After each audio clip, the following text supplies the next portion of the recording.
Get the real deal in, mate. Get the real deal, Peaky Blinders.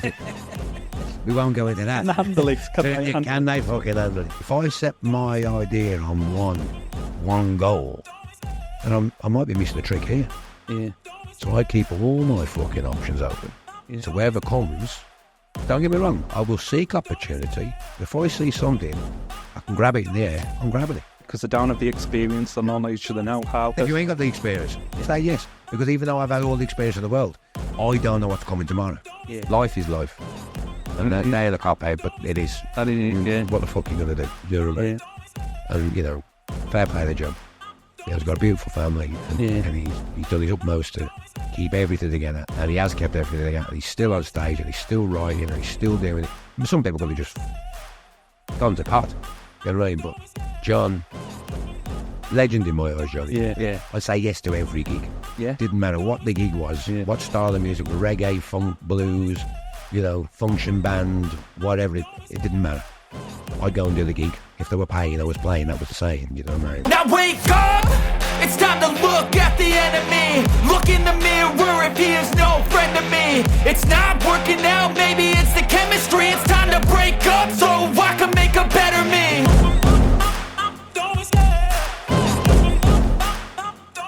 Ash Sheehan, thanks for joining me today. Thank you for How are you? Very well, thank you. You been busy?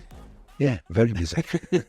I can see from your Facebook you're here, there and everywhere. Yeah, thanks. So, let's get into it. So, you was just telling me, as you got here, your introduction to music as a kid. Yeah. So if you can just touch on that from your infancy and your first memories of playing instruments. First memories were, well, I was 18 months old and my Uncle John bought me a drum kit to piss off my mother.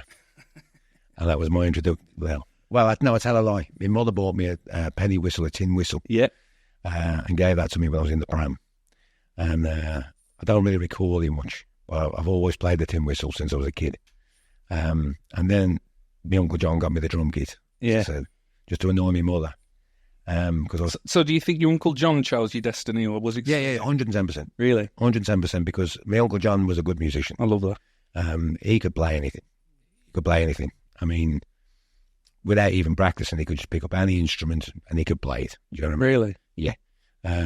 He could play that glass on the table. And I saw him in many pubs many times, have a crowd around him playing a glass with his rings. You know what I mean? He was a very, very talented. On that, was it a love for the music or entertaining? Like gathering people around and being the centre of attention? Probably. A bit of both, maybe. Probably, yeah. I mean, maybe it's in me. I mean, my mother grew up in the circus. Yeah. And was a performer in the circus. Oh, okay. Same as my grandfather. You know, the family come from circus people, you know, performing all over Ireland. Yeah. And I don't know if it's genetically passed down, performance and like an element of survival, you know what I mean? Yeah. Drawing a crowd and getting people's attention and drawing a few quid. Yeah, for doing it, you know. But I've always been a bit of a show-off since I was a kid, wanted to be centre of attention. But not in a kind of egotistical way, just in a way of bringing goodness to people and bringing a good atmosphere and having fun and just, you know, good energy. Yeah. You know. So since I've always been drawn to that since I was a child. I mean, I remember my mother said to me, we used to go to, St. John's in Tamworth. Yeah, of course. And when I was a kid, we used to go to the Catholic club on a Saturday. I mean, we'd all be up the bar drinking, dealing with the fellas and, you know, having an urn and that. And my grandfather would be in the back, you know, with my grandmother and just having a few drinks and that. And my mother would be there and she'd be chasing me around the club. But I'd always end up on the stage. Yeah. When the band was playing by the side of the stage. So eventually I ended up with a plastic guitar, standing on the side of the stage and just miming. So it's one of all, from my early memories with that, you know, performing in front of people or singing for the family or, you know, yeah. What got the family over to Tamworth then? So my grandfather came over here in a barrel top caravan, you know, performing with the circus and travelling around with a horse-drawn wagon. And they came through into England because they toured all of Ireland for many, many years. And then ended up coming over to England, doing the same kind of thing, street performance as well, and just earn a few pounds because there wasn't much going on in Ireland. Can you imagine, yeah? And I think they were headed towards London. Yeah. But they ended up settling in Warsaw, you know, and that was, I don't think it was the plan, but that's just the way it worked out. And then my Uncle John ended up in Tamworth. Yeah. And that's how I grew up in Bloxwich. Yeah. I was saying when you walked in, I was looking at that picture of your granddad online, and size of his hands. He got a boxing man, did he? Got to be 110%. Yeah, he could look after himself. The size of them mitts. Yeah, he could look after the strong guy. Yeah. But he was a gentleman. Of course, yeah. Wasn't a bully boy or nothing like that. Do you know what I mean? But if you put him out, he'd put you out. Yeah. You know, it was one of them. It's just a man of high respect and morals and principles, and it was rare in me, to be honest with you. You know, it's treat people how you'd expect to be treated yourself. Exactly, 100%. So just a taboo subject sometimes, but how would I ask what the difference is between a travelling person, a circus person, gypsy? How would you define it? Well, there is difference. There is difference. I mean, an Irish gypsy or an Irish traveller, I should just say, is, you know, they're ethnically from Ireland. Yeah. A showman, it's more of a lifestyle. Yeah. You know? And a gypsy, normally they're from India, originated. Yeah, of course. From India. Yeah.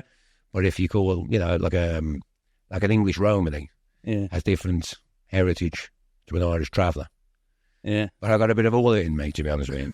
Can you imagine? On both sides. You get round a bit. But, you know, I was reared with my mother's people, so I take more from my mother. Yeah. You know, my grandfather's an Irish baby, you know, through and through. But he just ended up in the circus because that's where the work was, that's where the job was. Do you know what I mean? What did you say they did again, your mum? My grandfather was a strong man.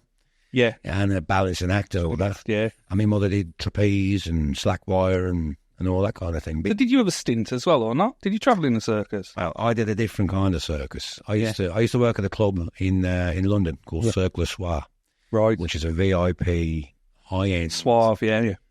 You know, in Soho, and they had some of the best international circus people performing there on a regular basis. And I had a regular gig there on a Monday night and a Wednesday night, and whatever Saturdays, you know, if I just turned up, I'd have the job. Yeah. But I toured all over the world. Yeah. With that particular club. They opened a place up in Dubai. I think they were in Shanghai as well. They had a club over there. But I ended up meeting some of the best circus performers you could ever meet in your life. And it's funny how it worked out. Yeah. Because I never intended to do that. Yeah. It's just a gig come up, and I had a snare drum and a trumpet, and I ended up becoming like the ringmaster. Yeah. Hence the Grandmaster Ash thing, do you know what I mean? Yeah. You know. Yeah. So I'd lead the troupe, get on the mic, do all the stick tricks with the snare drum, and play the trumpet and improvise the jazz licks over all the house stuff, and then get the champagne, pour all the bottles of champagne on the snare drum.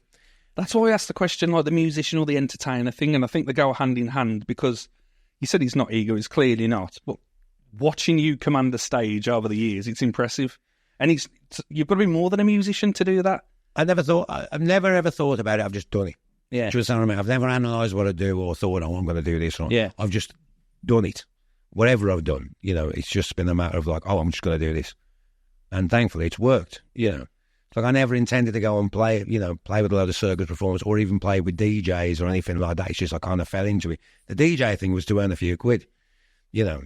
And I thought to myself, well, when the regular gig finishes at like 10 or 11 o'clock, these clubs are open till 2 or 3 in the morning. No brainer, yeah. And I remember I saw a percussionist in Warsaw, Magoo they used to call him, and he used to play. And I remember I went into the club the one night and I saw a fella, Magoo, playing the congas in the club. I thought, I could do that. So thank you, Magoo, for the inspiration. And then before you know it, I just put the black onto a promoter the one night. Went up to the door. I said, I'm a percussionist. Here's the fella that's doing the night here. Yeah. I could turn your night around, blah, blah, blah. And sold myself. And the fella said, all right then, no problem. We'll book you next Wednesday. I think, when you get in the middle of the dance floor and you've got the snare there and you've got the crowd around and you've got the water or the champagne on it, and then you do a trick where you use one of the sticks to play the other stick. Yeah. Or bounced on me ear and all. Yeah. And like, I've been in there and I'm looking around at people and they're like, it's something they've never seen before. Very impressive. Yeah, I still do a bit of that now. Yeah, you know what I mean? Because I can't help myself. Well, that's what I was going to say. Obviously, like, the club scene's kind of dying out now, isn't it? So I still do a regular gig, and I did it last night actually in Portsmouth. And I'm going to give him a shout out. The Astoria in Portsmouth. I've been working there for the last 9 years. Quality. The regular gig, and Ali, the guy who owns that place, legend. Yeah, absolute legend. Old school. But well, he's quite a young fella. Started out as a DJ, and he's just done all the right things. And he's a proper geezer. You'd never know he owned the club. Yeah. He'd stand on the door there with his hood up, and you'd never, ever know that a guy owned the club. Yeah. But what a gentleman. I'm not just saying it, but a geezer. Do you know what I mean? Has always been good with me. Turn up, when you can turn up. We'll have you come and play the show. And so I thank him very, very much for that. Yeah. But what's your thoughts on just that whole scene? Like, it's... I mean, to be honest with you, 15 years ago, I suppose, I was a big part of it. Yeah. Especially in Birmingham. Yeah. Especially for like Rue J. Rue was the one who really started me off, really. Rock and roller. It was before rock and roller. Yeah. Yeah. I think it was called Promise the night, was it? And it was at Hidden and Bamboo. Do you remember Hidden and Bamboo? The Bamboo days, yeah. Yeah. So I remember after I'd done this little stint with the first promoter, I'd done one night with him and it absolutely flopped.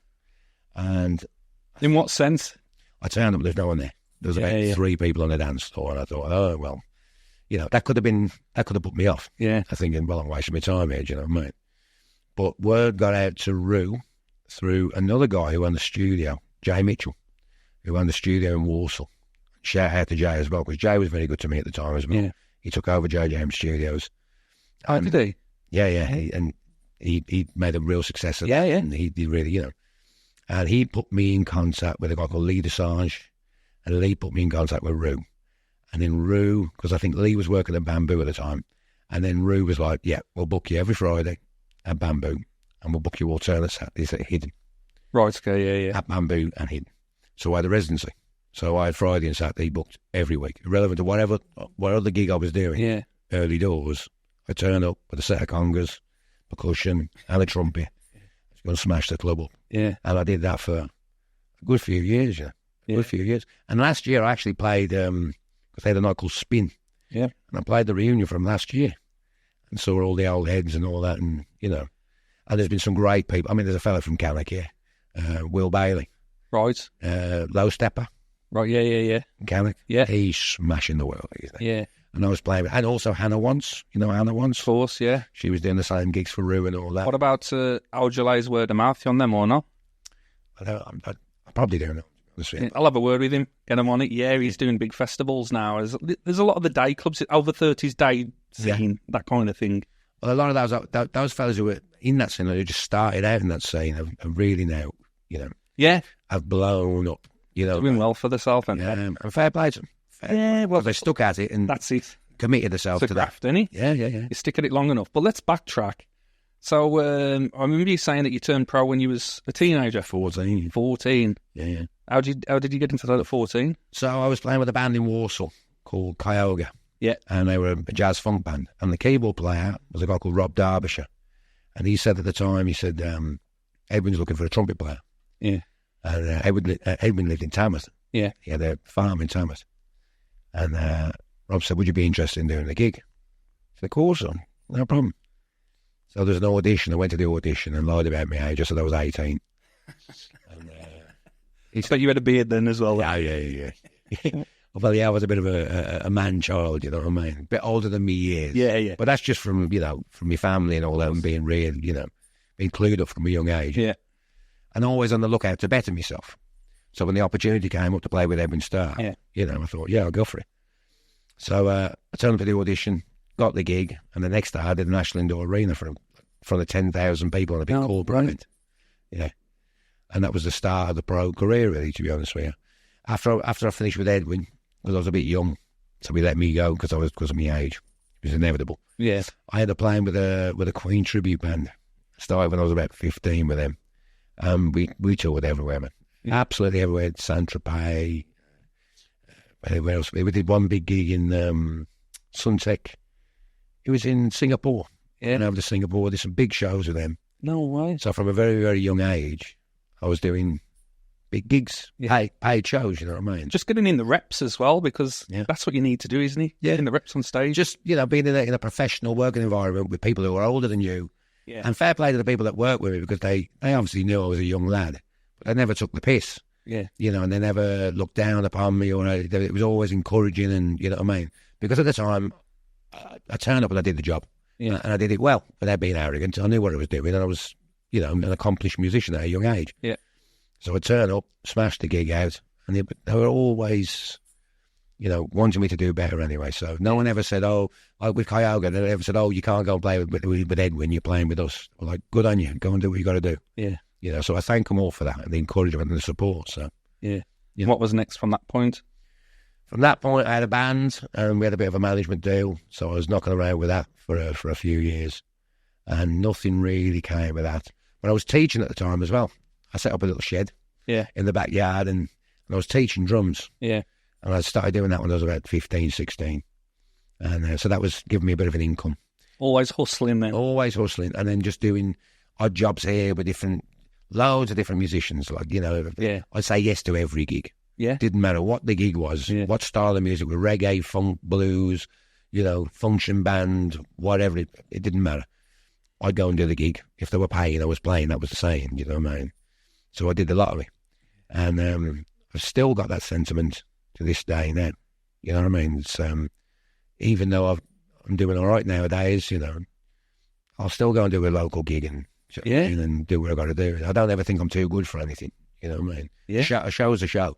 Exactly. And I do enjoy the whole performance aspect and the element of putting yourself out there. And sometimes people know who you are when you're playing with famous bands. They know who you are. They ask you for your autographs. But then sometimes you turn up to a backstreet boozer and no one has a clue, And to be honest with you, half of them don't even care. Yeah. But if you can turn them people round and give those people a good night as well, and it just shows. You see comedians do it as well, don't you? Yeah. Comedians do these massive events and they'll always take it to some little shithole to see if the jokes work. Because it's kind of going back to your roots in a way, and it's kind of testing yourself. Because when you're playing in front of 10, 20,000 people, it's easy, isn't it? Because they're all there to see the show and they're all going to go, But if you're playing to 150 people and they haven't got a clue who you are, and then as soon as you walk through the door, maybe one fella don't like the look of you, and you can tell they're nudging the wife and they go, oh, look at this fella walking. Yeah, you're getting heckled as well. That's it. If you can deal with that, then it's just, it makes you even sharper as well, and it makes you more, So where did you get your musical education from? So I started, like I said, I had the drums. The drums were bought for me when I was like 18 months old, a small little junior kid, so I was knocking around for a few years. And then the trumpet teacher came into the school and said, who wants to play the trumpet? And so I put my hand up. I said, I'll play the trumpet, And then so I started having trumpet lessons at school. And then when I went to senior school, I was having drum lessons at senior school, but I was only getting like 20 minutes a week. Yeah. I mean, the teacher at the time, Graham Knock, he did everything he could with me, and, he was great. But my mother said, if you're going to do it, we're going to do it properly, And I remember coming into the school on a dinner time saying, I've got you a teacher. We're going to go and see this fella. You're going to go and learn with him. I said, Mother, don't waste your money. I don't need that, blah, blah, blah. She said, go and do it properly. If you're going to do it properly. So I knew at the time, my mother, she wasn't a wealthy woman, you know what I mean? Working a few jobs and all that and looking after me and all, So I knew that I didn't want to waste her money. Yeah. So I went on lessons with this guy called Harvey Martin in Wolverhampton, and he was a real influence upon me. He was a real support as well. He'd come and see shows, he'd come and watch me play, and, he'd be really supportive. So I was with him for about 2 or 3 years, and no disrespect to him, I rinsed him for all the knowledge I could. I'd go to the lessons, I'd turn up, I'd listen, I'd go home, I'd practice my arse off, and I'd just learn everything. You know what I mean? And just take it all in. And then I went from him, I went to another guy called Neil Bullock, he's a local Birmingham legend. He's a phenomenal player. A few lessons with Neil. And I briefly went to college. I dropped out of college. But I went to college, so I was getting a job or whatever, because or getting into trouble. Yeah, or getting into trouble. It's something that feel, Because at that time I was already working, you know what I mean? So I thought, I got to the college, it's there's a course, but I dropped out. But there was a guy there called Steve Palmer, and his brother is Carl Palmer from Emerson, Lake and Palmer. And he's got a nephew, Ian Palmer, who's also really well-renowned jazz player. And Steve was the resident drummer at Ronnie Scott's in Birmingham for a long time. Phenomenal player. And he mainly influenced me on the outlook of how to be a pro musician. And it was down to him, he was saying, take every job. Just say, just do it. Just go and do it. Even if you don't want to do it, just do it. And he was a massive influence on me. What was his thought process with that? What was his thought process? Was it just get the reps in? Just opportunity. Opportunity, so you never know where you're going to, one door opens another and this and that, and you never know who's going to be there. And this is the thing with our game, it's, you can have one night where there's nobody there, and you have one night where it's life-changing. Yeah. There could be that one person in the room. Same with like Oasis, when Alan McGee turned up and they played that shitty gig up in Glasgow, wherever the story was. Yeah. And there's one fella there, boom, changed the course of history. So you can never, do you know what I mean? You can never dismiss anything in this line of work. So I did everything I possibly could, and just kept doing it and doing it and doing it and working and working and working. And even when I was at school, 14, I was getting into trouble because I wasn't going to school. Yeah. I'd be off touring and playing and doing shows and working and, but I'm glad I did. Yeah. I'm glad I did that, because if I hadn't have done that, I always knew what I wanted to do. Yeah. So it was complete focus and dedication, irrelevant of the outcome, And still to this day, I could be doing many other things, many, many other things, but I don't want to do them. This is what I want to do. Yeah. And this is probably what I'll do to the day I die. Yeah. You love what you love, don't you? I love what I love, yeah. I think we've been very fortunate to have an upbringing in the Midlands. He's got such a rich heritage of musical influences. Oh, yeah. Well, the guy I've been touring with, Glenn, he's from Cannock. I was going to say... He's from here. He's from Cannock. As if he's from Cannock. Yeah. Wasn't he in Sabbath at one time as well? Yeah, he was in Black Purple. Sabbath. Yeah. Absolutely ridiculous. Glenn Hughes started in Trapeze. Yeah. With, Mel Galley and Dave Allen. Mel Galley's from round here as well. Mel Galley's from Cannock. And... Glenn started out at the age of 15 with Trapeze, smashed up America, supporting the Moody Blues, made it big in Texas. Yeah. Then Deep Purple came and poached him from Trapeze, and the rest is history. Then he was in Black Sabbath for a while, and he's worked with the best of them. Yeah. He's a legend, rock and roll. Are they still in Cannock? Are they still in Cannock? Glenn, no, Glenn's in Hollywood. He's in LA, man. Yeah. So you have to fly out there. Oh, yeah. Glenn's been in Los Angeles for the last 50 years. Cannock to Hollywood. Yeah, it's ridiculous. That was crazy, isn't it? Yeah. It's crazy. But like Motorhead, Stoke, Led Zeppelin, Fleetwood Mac. Yeah. Zeppelin. Plant or Zeppelin. There's a lot of... Well, and also, Rob Alford, Judas Priest, yeah. Awesome. Yeah, UB40. UB40. There's a lot of heritage come from the Midlands. It's ridiculous. So I couldn't have been brought up in a better place, really, for the stars. And you talk about like serendipitous, like things happening for a reason as well, and just. Well, I met Glenn when I was 14. When I first met Glenn. Really? In the studio in Warsaw, they were doing a Trapeze reunion, and Glenn said he remembered it. Yeah, he said, I remember you. Yeah, because I told him the story. I said you came down to the studio in Warsaw, and Mal Galley left his claw because you were rehearsing. He said, yeah, that's right. I remember. And when he saw me more, he said, yeah, I remember you. That is ridiculous. You've what was your relationship with Tony Iommi as well from Sabbath? Was you? Well, that's from my pal Jimmy, who manages Glenn, and Jimmy's from Warsaw as well. Yeah. And he plays in Dead Sea Schools. It's class, and he does he? Yeah. Bass player in Dead Sea Schools. Yeah. So Jimmy was close with Tony, and then he needed a drummer to come and do Tony's last single, and Jimmy's like, my pal's going to do it. Yeah, I turned up with him. Yeah. As I say, my relationship, I was dragged up on Black Sabbath from my mum. First, I had a vinyl, one of hers, Sold Our Soul for Rock and Roll. Yeah. It had like War Pigs, Paranoid, Iron Man, and Sweet Leaf, and I just listened to it on repeat. Legends. Growing up. Legends. And I think hearing the story, so like I would read stuff about him. You couldn't jump online, could you, as much back then? But with his accident, with his hand, and he lost the end of his two fingers. Yeah, and then I was listening to these big fat riffs he was creating. He's the godfather of heavy metal. That's what he's. You mention his name anywhere, anywhere in the world, and people just worship him, and quite rightly so. Yeah, quite rightly so. Yeah. And to be honest with you, Tony Iommi is one of the nicest gentlemen. I'm not just saying it. One of the nicest men you will ever meet. Yeah, he's such a lovely. He's a geezer, and he's just a. You know what I mean? Just a bloke from the back country. Yeah. But the way he's influenced people all over the world. It's. I watch all the interviews from all the bands over the last 40 years, and they always give credit to like Tony, Sabbath, or Zeppelin, and it's ridiculous that he was on this doorstep around these sides where. Robert Plant, a legend. Unbelievable. John Bonham. Yeah. John Bonham changed the face of drumming. Yeah. For rock drumming, he was. What were your drumming influences then? Buddy Rich, a guy called Buddy Rich. Right, okay. Yeah, he's and actually I met his daughter on tour last year, and she stood by the side of the side of the stage and watched the gig. And Jimmy caught to me. He said, "Do you realise her?" He was like, "Because I can't over." And I was looking, I recognise her. And Jimmy came over to me. He's like, "You know who's standing over there?" He said, "That's Buddy Rich's daughter." I was like, "Oh my God!" I went over and kissed her feet. I did. I mean, I kissed her feet. I did. I did. Imagine, yeah.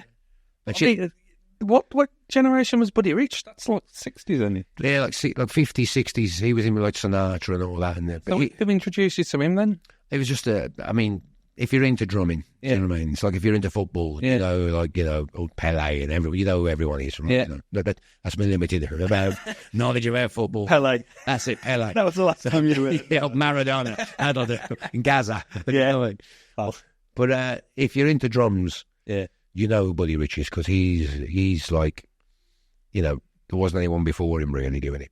Do you know what I mean? I know you got Gene Krupa and that, but he wiped the floor with Gene Krupa, And Buddy Rich was born into vaudeville, which is like travelling show people, again, but the American side, I think, you know what I mean? Yeah. And he was, I don't want to put myself on the same kind of level as Buddy Rich, but it's similar because he had a similar kind of background. I mean, he started playing drums from the very, very young age. He was in a travelling show from the age of like 18 months, 3 years upwards. He was the highest paid child star, aside from Mickey Rooney in the day. He was known as Trapster Drum Wonder. And then by the time he was 15, or 14, 15, he went to New York and just became the best known drummer in the world, and just tore everybody up. Yeah. Unbelievable. A phenomenon of what he does. And for technique. Trailblazer. Yeah, and for technique, ability. He couldn't read a note of music. Yeah. But his memory and his ear is just, and what he could do and how and the guy never practiced. He never practiced. Never picked up a pair of sticks unless he was getting paid. Do you know what I mean? It was just like a natural, and then to come up with, it's just. So what about the last 30 years? And is there anyone you'll look to and you'll say? One geezer, yeah. There's one geezer out of a lot of them. I mean, there's some phenomenal players, some phenomenal drummers, but I've got Buddy Rich at the top because he's God. You know what I mean? In my eyes, he's the man, But the next guy would be Vinnie Colaiuta. Yeah. I call Vinnie Colaiuta, who's played with Sting. And well, the list is endless. Do you know what I mean? Jeff Beck. Was he a session drummer? Yeah, session guy. He's like the best session guy of any era. Do you know what I mean? Would you say session drummers are better than drummers inherently in a band? So, look, for me... It depends. It depends because, if you look at someone like Travis Barker... Yes. Travis Barker could be a top session guy and has done sessions with different acts and different artists and blah, blah, blah. But Travis Barker, he's a school player. You know what I mean? He knows his military style playing. He knows his, jazz. So he's good. Oh, Travis Barker's phenomenal. Because he's obviously commercially pushed as well. Yeah, but he changed the game as well for a lot of drummers. And a lot of drummers play the way they play there because of Travis Barker. That's hard. In that era of when Blink-182 were massive, you listen to some of those records and some of the stuff he was playing. Yeah. It was groundbreaking. Yeah. It really, really was. And it changed the game. And also the fact that he was all tattooed up, mowing, and you know what I mean? He kind of influenced me at the time as well, do you know what I mean? Yeah, he was cool as fuck, wasn't he? Yeah. What about Chili Peppers? Is it Chad? Chad's a legend. Yeah. Chad's a legend. I've been fortunate enough through Glenn to meet and play with Chad. No way. A few times, yeah. A few times. He turned up in Los Angeles, did a stint with us in LA, guested. And then in Rio, that's crazy. Shared a fag with him at the back of an old tin roof, talking everything drums, you know what I mean? Yeah.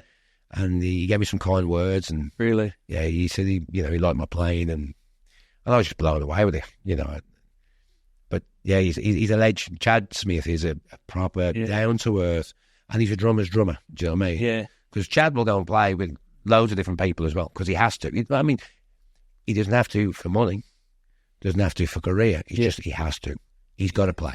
Chad Smith has to play. Do you know what I mean? It's in his blood. That's it. He can't help himself. Yeah. Have you seen the stuff on TikTok and stuff with the Will Ferrell? You remember Will Ferrell? Oh, have you? Yeah. I mean, I think he gets pissed off at that, but I mean... Really? Yeah, I think he does, yeah. I think he does. But, yeah, I think I would as well, to be honest. Really? Because at the end of the day, he's a phenomenal musician, Chad Smith, and he influenced a lot of different drummers around the world, you know, mate? Yeah. And, you know, and he will continue to influence people for a long, long, long time. You know, I mean, when I was a kid, yeah, Chad Smith was, I mean, the funk, you know, the whole... Going from a technical point of view...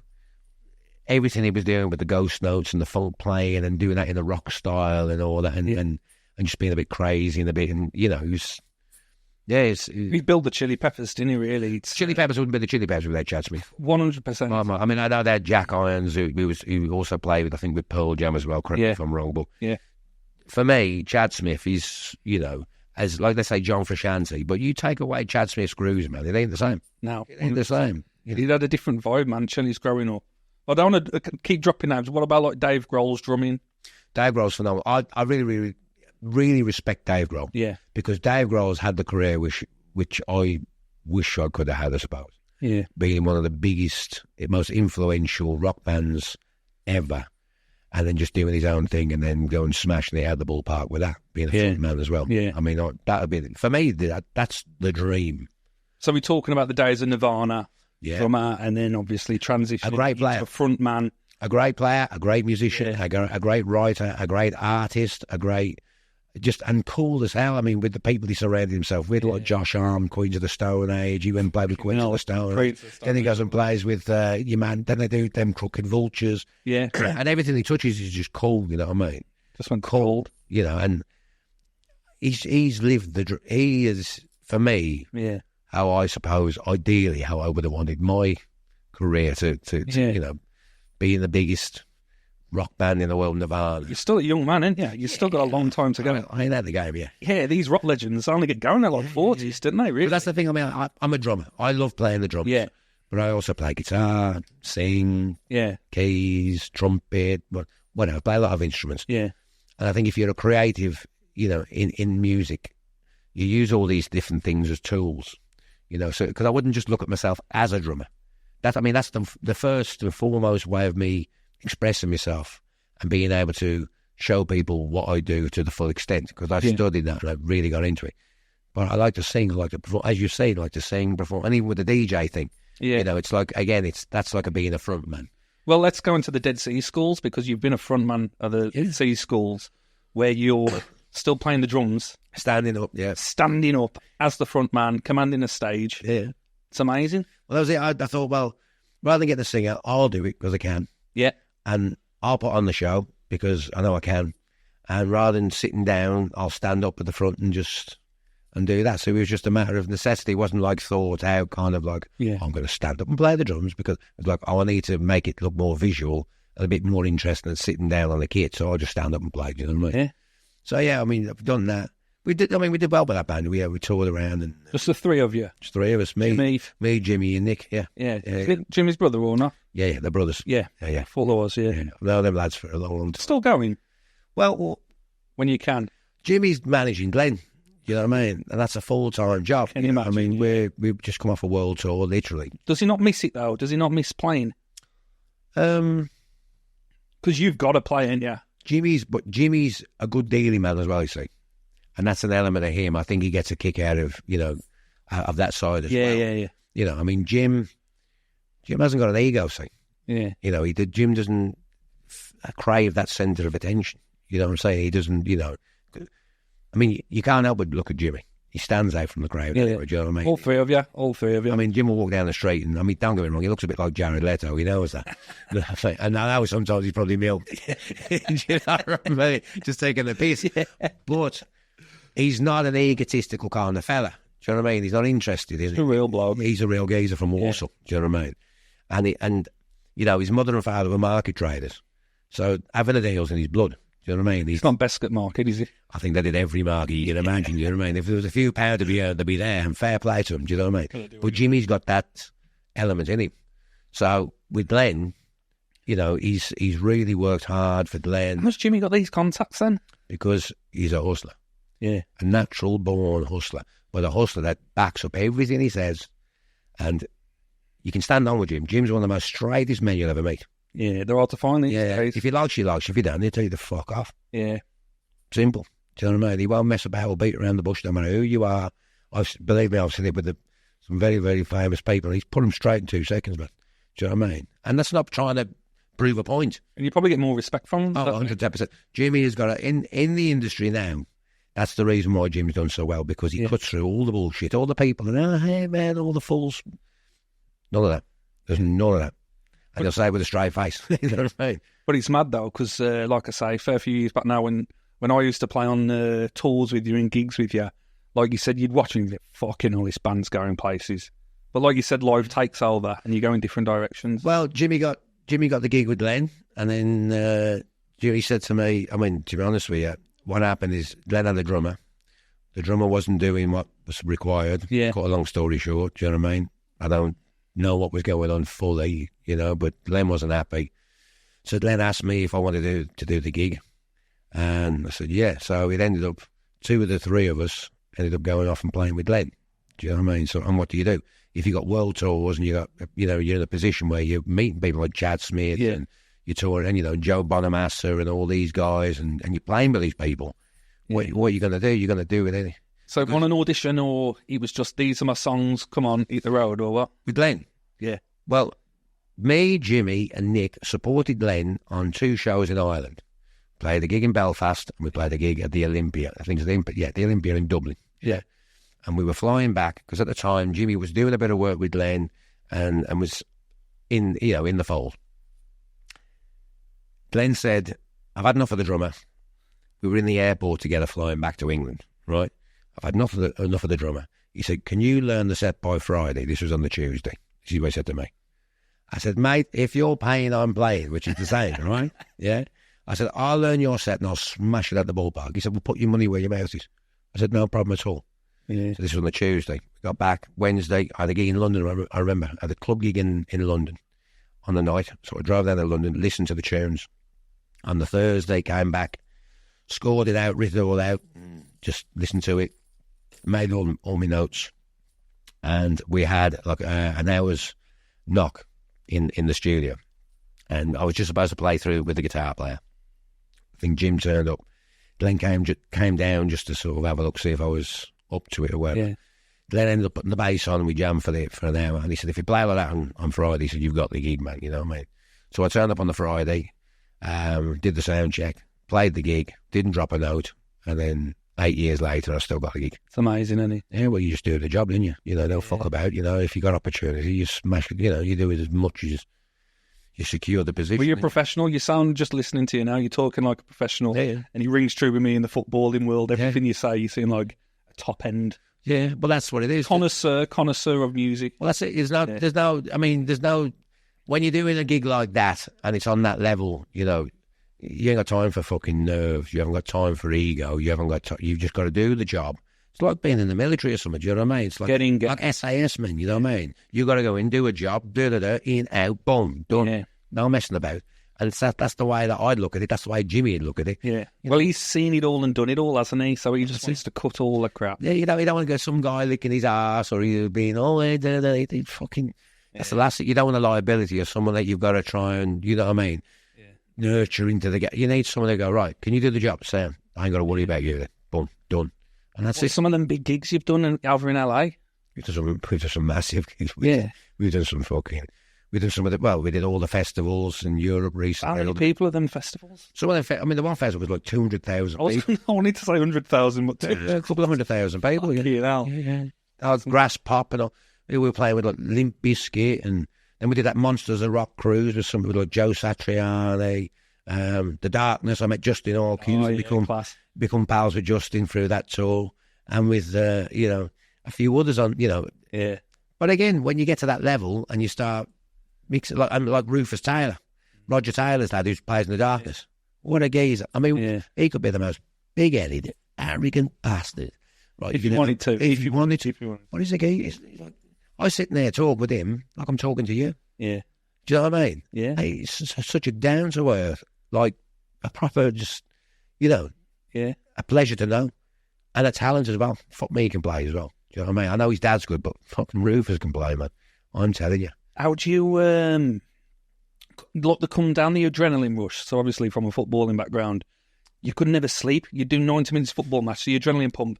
I've always known, like, boxing or drummers, the amount of energy. Oh, yeah, I get that all the time. On tour, I got a bicycle. Everywhere I go, I buy a bicycle. Yeah. Facebook Marketplace. Yeah. So I just get into the town or wherever, just see if I can get myself a bike. Yeah. And then after the gig, 9 times out of 10, even though you say, well, wouldn't you be knackered after playing for 2 hours? No, you're hyped up, you're buzzing.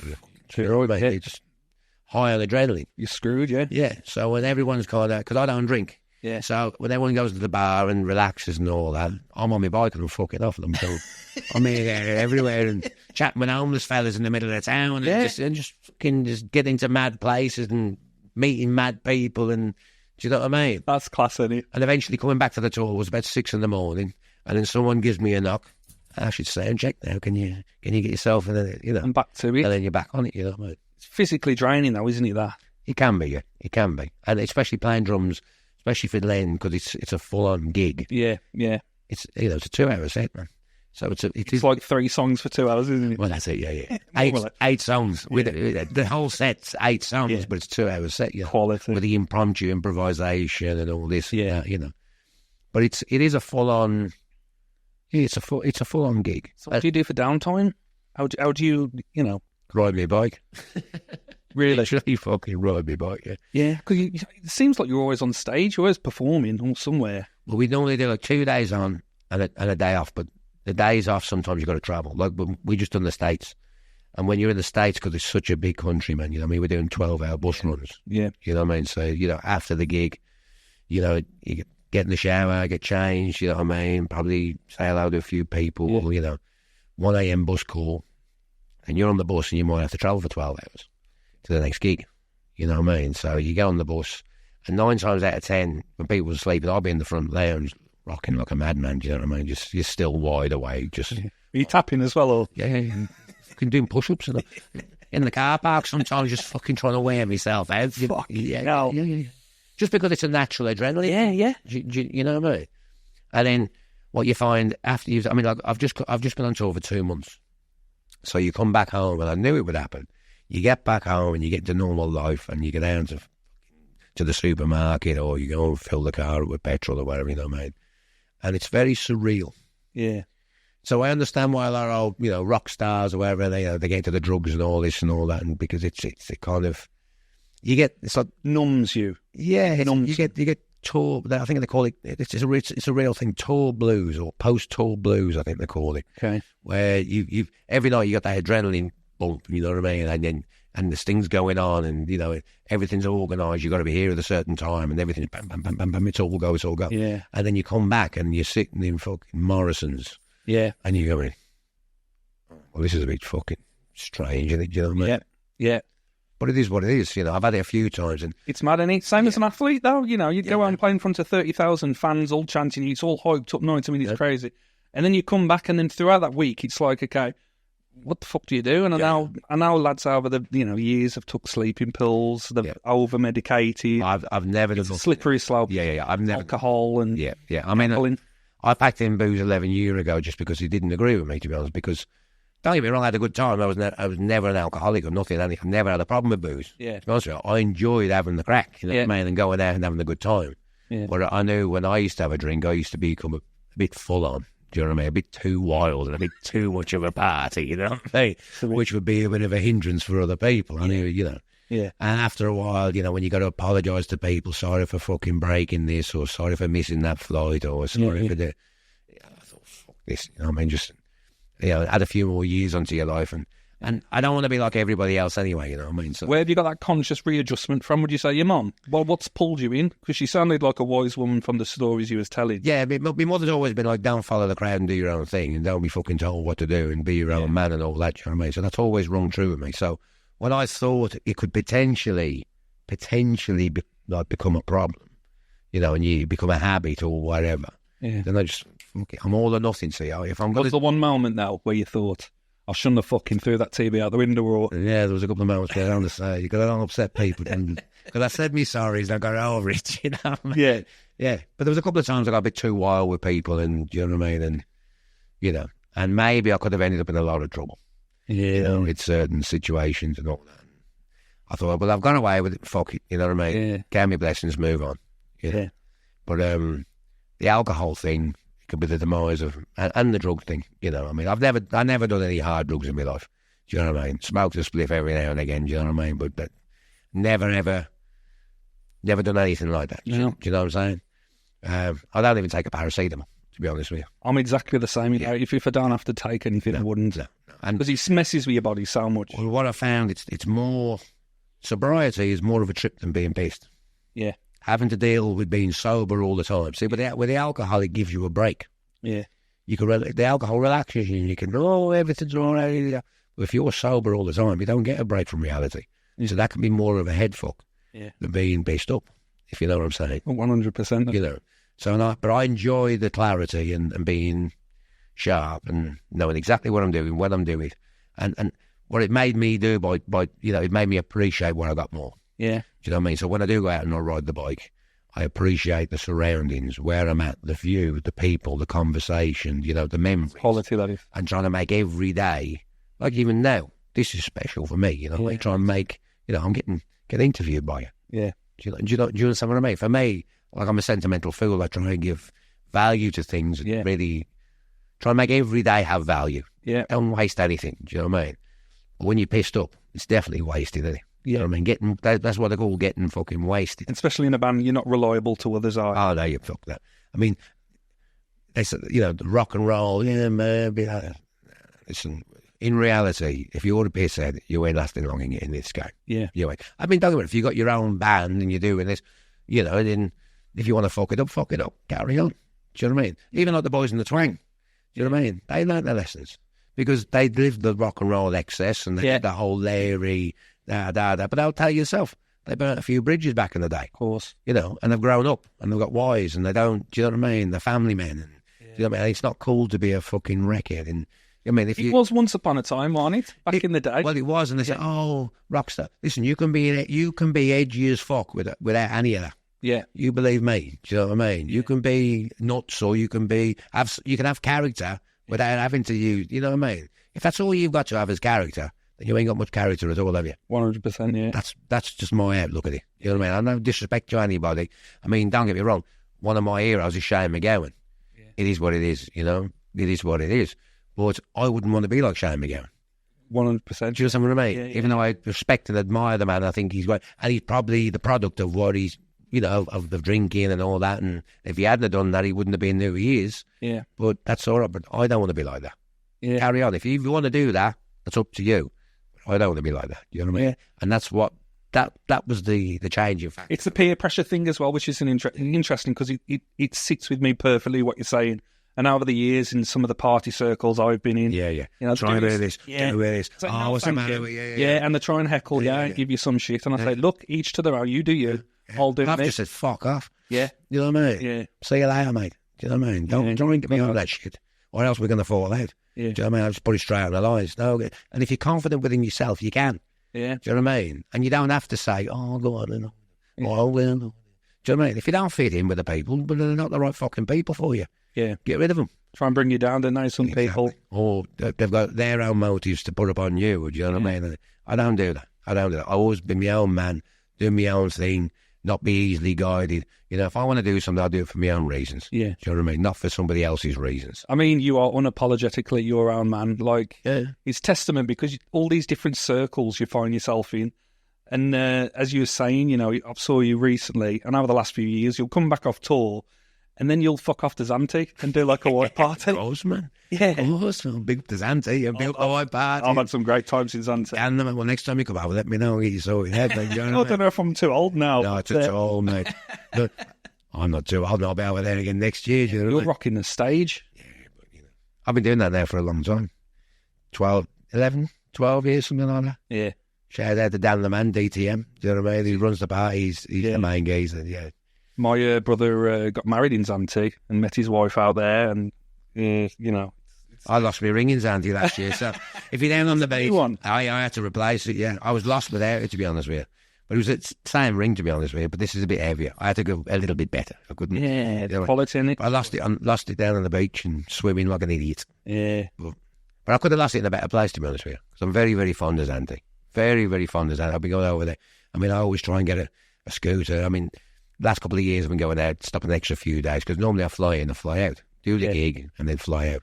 But I've been staying over there, and I've got friends over there, and the whole island, I do love the Beautiful. I could end up, I mean, I could see myself, like, ending my days there, if you know what I'm saying. And, you know, I mean, don't get me wrong. I don't think you're going to stop. I don't think I will. Carry on. It's a nice idea, but I don't think it'll stop. But as a place to, you know, as a place of beauty, do you know what I mean? You go up into them mountains and that, and you go and have a look around, and it's stunning, stunning place. First time I went there, I was 18, and I'm out swimming, and I'm trying, you know, we're having a laugh from my brother out as far as I can. And there's this bloke snorkeling next to us. How's he come out this far? And he's coming up to the surface, and it's a massive turtle, absolutely massive. And he looks at me and my brother like, and then he puts his head back and he goes down, and we swim with him. And I'm like, what a surreal. Yeah, because some of the beach you can't walk on there. Yeah, the Turtle Island and all that. And, yeah. I've had some great times in Zante, man. Some great times in Zante, and there's some great people in Zante. There really is. Yeah. I mean, I've done the Malleers and what's the main island? Done, you know, all them. Zakynthos, what's that one? That one. Here we go. Zakynthos. Zakynthos. I've done Zante. What's the other one where? Mykonos. That's the one. I've done Mykonos. That's the suave one, is it? Yeah. All the Americans. A pal of mine had a club over there called Money. Yeah. Yeah, Joseph Maglia, French DJ. And I played over there a couple of times with that club, Circus. Yeah, but the one for me is Zante, just because I got pals there, man, you know what I mean? Yeah. So then, let's touch on your time in the Twang. So, as you touched on it then, I mean, what a fucking band if you're from Birmingham, you know what I mean? How did you end up in that? I don't know, really. So, me and Phil got contradicting ideas of how I ended up in the band, to be honest with you. Originally, I got recommended by Rob and Jackie, I think, who was Zoot Management, who managed a band called The Editors. Yes, yeah. I think when the Twang first got together, they were looking for a drummer or whatever, and they ended up with their old pal Matty Clinton, who was the original drummer. Yeah. So I think I got a recommendation in the first stages, Rob and Jackie, but from what I recall, I think I got the recommendation. They wanted some trumpets recorded on a tune called Mainline. Yeah. So I recorded a horn session for them and put the trumpets on that track. But I got that gig from a guy called John Dawkins. Yeah. Who managed The Enemy. Yeah. But he did Charlie XCX, I think, and Tom Grennan. Yeah. You know, and he's a ledge. John's a ledge, man, from Coventry. He's got his Cov podcast as well. He follows the football team, doesn't he? Yeah, he's been into the football. And also he used to book me for a night. I used to play his nights down in Cov as well. Yeah. Some really good club nights he used to book. The Casbah, was he? I think he was doing the Casbah, and he was one down by the old fire. So I remember I did a gig for him the other week. Yeah. A festival. Rehab. That was his night, Rehab. Anyway. Some Godiva as well. Godiva, yeah. So John, I think that was the recommendation, because John was pretty much looking after the Twang. Yeah. Advising them, and he was like a mentor as well as managing them for a period of time. Before that, he'd tell them, try this or do that. Yeah. And they'd always go to him for like advice or just opinion on what do you think of this track, or what do you think of this, or just a great pal. Yeah. And a guy that would always just like tell you straight, you know what I mean? And I knew John. How did I know John? I knew John, I think, my memory fact, I've known him a long time, so but through connections, you know, through another pal of mine called Luke Johnson. He's a phenomenal drummer, great drummer. And John, I think, he was through the club thing, and then I ended up getting the gig with the horns. Yeah. And then what happened is the Twang sacked the drummer. There was a big issue going on. I mean, I don't know if you know about it, but I don't know if I should go into it, because it's not really my business to tell, because I'd never met the kid. I never met the kid, so I haven't got no problem with the kid. Yeah. Do you know what I mean? But I took his job, so you know what I mean? I don't know how you feel about me, whatever the situation went on, ain't my business. Not interested. Do you know what I mean? Best of luck to him, whatever he's doing, you know? I I think they had a couple of gigs coming up, and they said, we need a permanent drummer, and can you do it? I said, yeah, same thing. If you're paying, I'm playing. And that was it. And I think we did one warm-up gig, and the first proper gig was V-Fest, the V-Fest with them. Yeah. And then, that was it. And I ended up joining the Twang and being with the Twang. But I've actually been with the Twang longer now than Matty, the original fella. Yeah. I've been with them longer. And actually, we're out on tour in... I've seen it, you're in December, early December. Yeah. I think 21st you're playing Birmingham, so... Stick on the guest list if you want to come. 100%, yeah. You're on, no problem. I appreciate it. I'll be rocking out. Yeah, right. Front. But I mean, for me, playing with them lads, I mean, because I remember at the time when the Twang were just breaking, I was playing with another band in Birmingham called the High Society, which were like a punk band. Yeah. And I remember we played a small, shitty gig at... what's the place now? That's not the main O2 Academy, but the one in Digbus. Temple. Yeah. Was it? Yeah, that one down there. I forget what it was called back in the day. But not the Rainbow as well. No. We did do a couple of gigs around, but the Twang, we didn't play with them at the Rainbow. I turned up and I remember seeing them. And I thought, yeah, they're all right. Like laddish kind of, football kind of. And I was with this punk band, and they were, the fuck are these? Like, you know what I mean? And then Twang walked in as they did with the swag and all that, you know what I mean? And I never really thought much of it, and then they started blowing up. Yeah. And then, but believe it or not, the guitar player, Stu. Yeah. The Stu is, I don't know if a lot of the Twang fans know, but Stu's an old rocker. Yeah. Do you know what I mean? Into like heavy metal and that, and his favourite guitar player is Nuno Betancourt from Extreme, right? Mm-hmm. And when I was a kid, when I was down that studio, when I was a kid in Warsaw, Stu used to come down and play with a heavy metal band. And I used to go into the rehearsal room and sit on the floor and watch him play. And a lot of licks, there's like a diminished scale lick that I play. And I learned that from Stu, from watching him. No way. And bits of tapping and all that, and do you know what I mean? Then years later, I ended up playing in a band with it. What studio is that in Warsaw? It used to be called the Practice Pad. Yeah. And then my pal Jay, he took over and turned it into J. James Studios. Yeah, and turned it to J. James in Poole Street. Yeah, another one. So, so I had a connection with Stu from when I was a kid, from years ago. And I remember when I saw the Twang blow up, I thought, what the fuck's he doing in that band? He's a rocker. Do you know what I mean? What's he doing in that band? But he'd obviously got a gig, but some of those guitar players Stu came up with, like, really iconic, man. Do you know what I mean? In the Twang. I mean, Stu's a shredder. He can play anything, you know what I mean? Up and down the neck, tapping, I've seen him play. Flight of the Bumblebee and all that kind of thing. But then they come up with like do do do do do do do, and you hear the O2 Academy or the festivals we do, you know what I mean? And as soon as he plays that, yeah, it's an iconic song. It defines an era of time. Yeah. And Stu come up with that riff, you know what I mean? Just as simple as it is. Yeah, it's magic in a bottle. You've got backing singers now as well. We did have, we had Rio and Kat, who we actually robbed from Tom Grennan, to be honest with you. Through John again. But I think stripping back. Yeah, just kind of like Phil's kind of strip it down to like a, because Saunders left. Yeah. Saunders left the band because he just didn't want to do it anymore. Just, that was it. He's just like, I don't want to play, I don't want to be in a band anymore. Yeah. Simple as that. So, all the best of luck. And I think he's just happy, just, being a dad and just living a normal life. He just had enough of it, you know what I mean? But as far as the lineup, I think Phil wanted to just be a bit more raw and a bit just like the four of us and just... It's a new album, isn't it? There will be a new album. Yeah. I think, yeah. So are you on the other albums? I'm on everything past Jewellery Quater, I think it is. Yeah. Yeah, everything past Jewellery. Because I didn't pay much attention to any of the stuff before, I'm not on it.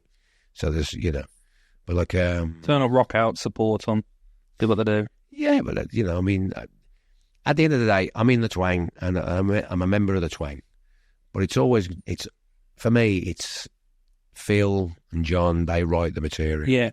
Stu's involved as well, do you know what I mean? And, but for me, it's their band. Yeah. Do you know what I mean? Because, how can you say, I'm not the original member. I'm not an original member, so I wasn't there from the start. And I'm just being blatantly honest. You know what I mean? Yeah. But I'll be always, and Phil would probably cuss me out for saying this, you know what I mean? Because it's like, you're part of the Twang, mate, you know what I mean? I am, wholeheartedly. Yeah. And I couldn't be prouder than the time that, you know, that I spent with that band, because, you know, aside from UB40, I think they're one of the biggest, and Black Sabbath, I think they were one of the best and biggest bands to come out of Birmingham. 100%. Do you know what I mean? And one of the, and also being in the Twang does give me cool credibility. Mm. Do you know what I mean? And current cool credibility. You know, we like, you know, Mike Skinner's and all that, and that kind of, and just real kind of indie British. Yeah. I'm proud to say that I'm part of it. Yeah. Do you know what I mean? Because it's all right being a session musician and playing with all these guys and but you're a hired gun. But I'm a part of something with the Twang as well. Do you know what I mean? And politics is an interesting one, isn't it? I don't get involved with it, man. It can break. It's none of my business. I turn up and I play the drums and I do what's required. It's a lot of the reasons why bands fail, isn't it? The politics. Yeah, I leave that. I mean, if there's any band politics, I leave it up to Phil. Do you know what I mean? Because that's, you know, that's the best thing to do. It ain't really my business. Do you know what I mean? Those guys were there from the start. If I'm asked my opinion, I'll give it. If I'm not asked an opinion, I keep my mouth shut and I do what I got to do. Do you know what I mean? You know, I turn up, I play drums. On the records, I'll play horns, I play guitar. Like on the acoustic tour, I was playing guitar on the acoustic tour, trumpet and all that. I'll do whatever's required. But when it comes to band politics, it's not, that's what I mean, it's not my band. So when it comes to the writing now, do they say, add your flavour or not? Is it like, we've got this song, it's set in stone, you just come in and do the end? Do you know what I mean? Well, with the writing side, I mean, again, that's it. The creative process really is mainly Phil and Joe. Yeah. And if it ain't broke, why fix it? I'm not going to try to stick me oar in and do this and do that. Yeah, it's like, I'm very respectful towards the fellas. Of course. Do you know what I mean? And I'm not going to try and, well, tell you guys, I'm going to song, because I know they just say, fuck off. Do you know what I mean? Because that's the way they are.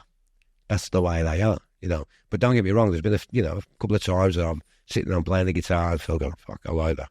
I really like that. Yeah. I like that. And I mean, like, there's the cover of Tinseltown, and we could release a single, Tinseltown, which was a cover track. But the way that we do it is a different version. But that was me and Phil staying behind in the studio the one night, recording, and I played all the fucking instruments on it. Do you know what I mean? I played guitar, I played drums on it, played bass on it, and it ended up on the record. Yeah. You know. So, creatively, yeah, if I'm asked, I'll give an opinion. If not, I just leave it to them. Yeah. It's like the Lennon and McCartney thing. Do you know what I mean? I don't think Ringo was like, oh, I think you should fucking change this or change, it's like, let them get on with it, because that's the magic that's worked for the Twang. They are the Twang in my eyes, do you know what I mean? Yeah. I came in at a later date, and I've obviously added something to it, but, and I'm happy. I don't want to, do you know what I mean? I don't want to try and impose. What do you think their thoughts of you doing the other stuff you're doing? I think they're like, fuck's sake, you know what I mean? I know it feels like, fuck you. Look where he is. Does he say, make sure you're free these dates? Yeah. Yeah. But I'm very, very lucky because, there's a good correspondence between the management teams. Yeah. I mean, the guy who looks after us, our TM, Ad Foster, he's a legend in the game. As in you personally? Well, Adam looks after just general logistics of with bookings of shows and dealing with the agents and making sure that we all turn up on time and that we all know what the crack is. We've all got we've all got the hotel. He's the man that keeps it all together logistically, right? But him and Jimmy basically take care of my diary. Yeah. Do you know what I mean? Which I've said, look, lads, if you need me, sort that between yourselves. You know what I mean? And they do. Thankfully, they do, because it's a lot less headache for me. You know what I mean? Yeah. And fortunately, it has worked out very, very, very well. Yeah. I mean, obviously, you can't be in two places at one time. There was part of one tour that I couldn't do, but then a guy filled in for me, Tom White, who was in Electric Soft Parade, and he's also playing at the moment with a band called The Wave, which is Graham Coxon's band. Yeah. Phenomenal musician, phenomenal, and a proper geezer. I love him to bits, I do. I think he's a right character, right? So I didn't mind him filling in on drums for me, because when John had an issue that he couldn't play for a while, he filled in on bass, didn't he? You know what I mean? Yeah. And now on this tour, Tom's coming back on guitar, doing second. So Tom's like an unofficial. You think Phil always will come back to you? I'd like to think so. I hope so. Unless I piss him off, or unless he pisses me off. Do you know what I mean? Unless we fucking have a row and fall out, I think we'll always be good pals. Yeah. There should be no reason why not. I love Phil, I do. Yeah. I got respect for Phil. Do you know what I mean? I love John. I love Stu. Do you know what I mean? And that's genuine. That's not being a lick ass or anything like that. I thought you was going to split, to be fair, when, John lost his other half, was he? Yeah, I mean, yeah. Tough time that was. Fucking hell. Yeah, I can imagine. I lost my mum last year to cancer, and it's fucking hell. I can't imagine. I can't imagine it. I can't imagine. Yeah. And you know what? Fair play to John. Fair fucking play to John. Do you know what I mean? Yeah. It sounds like he had a good woman, because she was saying, keep going. It's what you love. It's your passion. Don't stop. Yeah. It was hard. Yeah. Hard for John, obviously. Yeah. Obviously, but John's a very strong individual. He's strong. Even when he don't want to be, he's strong.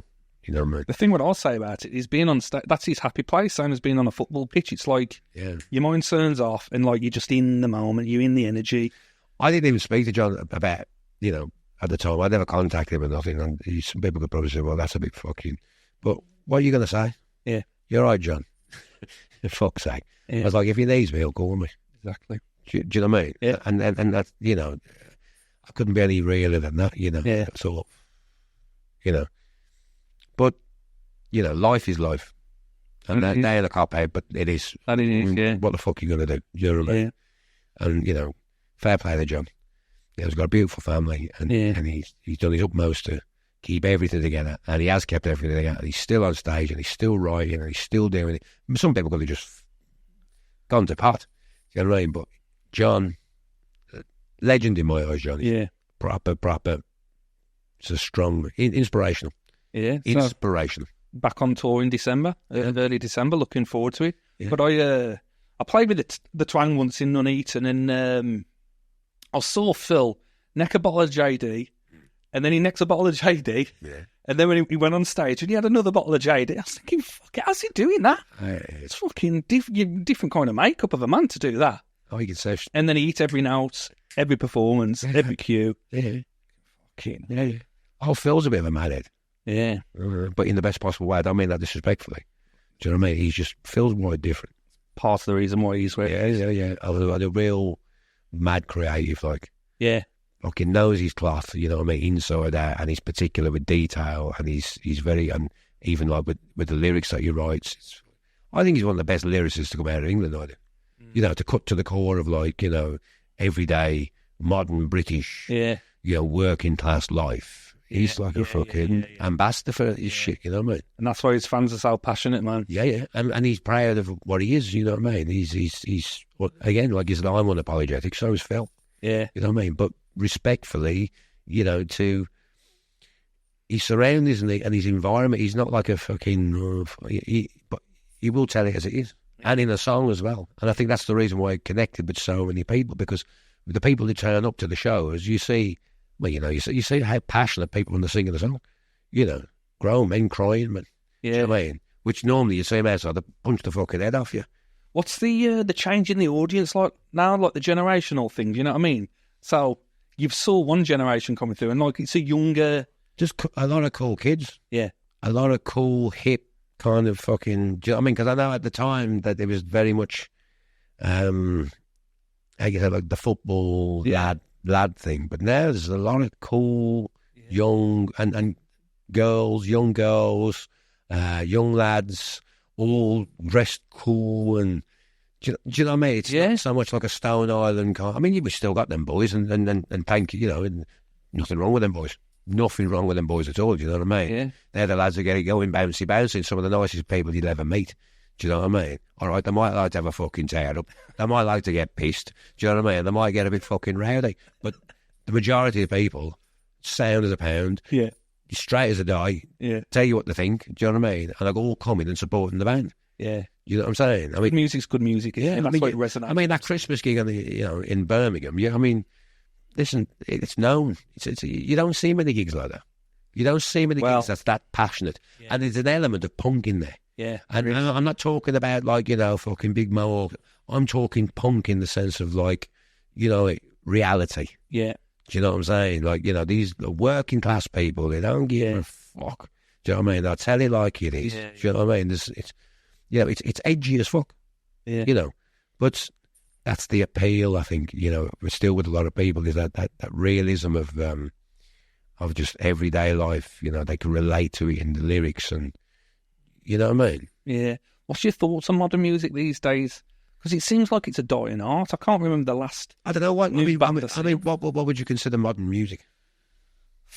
Because there's been no bands in the top fucking 20 for the last. I mean, no bands. Yeah. Do you know what I mean? Yeah. No, I don't know. Fucking Cardi B, or I don't know. Cardi B, all right. Like, do you know what I mean? It's, you know, if you got a fucking like a fella.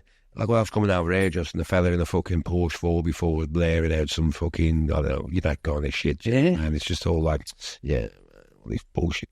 I don't know. I mean, it is what it is. It serves a purpose for certain people, and and it's on a level for certain people. Yeah. But I don't know.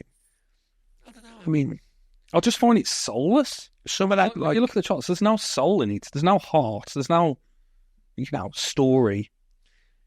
like processed shit, isn't it? Yeah, it's just like a commodity. It's like commercialised. McDonald's. Yeah. It's just Pump it out, pump it out, pump it out. Yeah. I mean, Forced down your throat. I mean, in the sense of like, what's his name? That the snitch. What's his name? That 6ix9ine. You know that fella 6ix9ine. Have you seen him? 6ix9ine. So, no? There's like that whole kind of like scene in America of like these mumble rappers and all, Yeah. and all that kind of thing. I did it. Yeah. Snoop Dogg was taking the piss out of it. Like, you know, I mean, it appeals to it. I mean, you know, young kids will. I don't even want to say like as you get older, you lose kind of touch with the youth, because I think if something's good, it's good. Yeah. Do you know what I mean? Whatever age, I'm a musician. I'm an artiste, and I think if it's good, I can relate to it. I'm trying to think of that one fella. What's his name? I mean, like Machine Gun Kelly. Yeah. Like him. Doing the whole rap thing. And then all of a sudden now, like Post Malone. Yeah. It's like, to be honest with you, I don't even think they know what they want to be fucking doing. Yeah. Because one minute they're doing like rap, and they're doing, then they're doing fucking country songs. Yeah. And it's just like, it just lacks a bit of authenticity of like, do you know what I mean? It's like, it's just like, they're doing music for the masses rather than being like doing it for the self, and then people, do you understand what I mean? Yeah. Well, that wouldn't have caught on back in the day, but it catches on now because it's processed and just shoved down people's throats. TikTok, and you fucking scroll on the Instagram and all this, blah, blah, blah. It's a different day and age, though. Are you on TikTok or anything? I'm on Instagram and I'm on Facebook. So I'm probably old-fashioned, to be honest. You'd fly on TikTok, you would. TikTok. Yeah, doing what you're stuff in and documenting your travels. There's drummers on there who just drum to the camera, and they've got like 12 million followers and stuff. But again, there's a side of me that says, like, don't want to be like the rest of them fuckers. True. Don't want to be. I mean, I'm doing all right, and I'm doing sound. It's like I don't want for nothing. At least I've still got a bit of privacy. Yeah. And I can walk down the street, and I can do what I want to do. And do you know what I mean? It's like, you got to be careful with that fame game. Yeah. Because once you give your life up like that, you got to be. Do you know? You're still a private man, aren't you?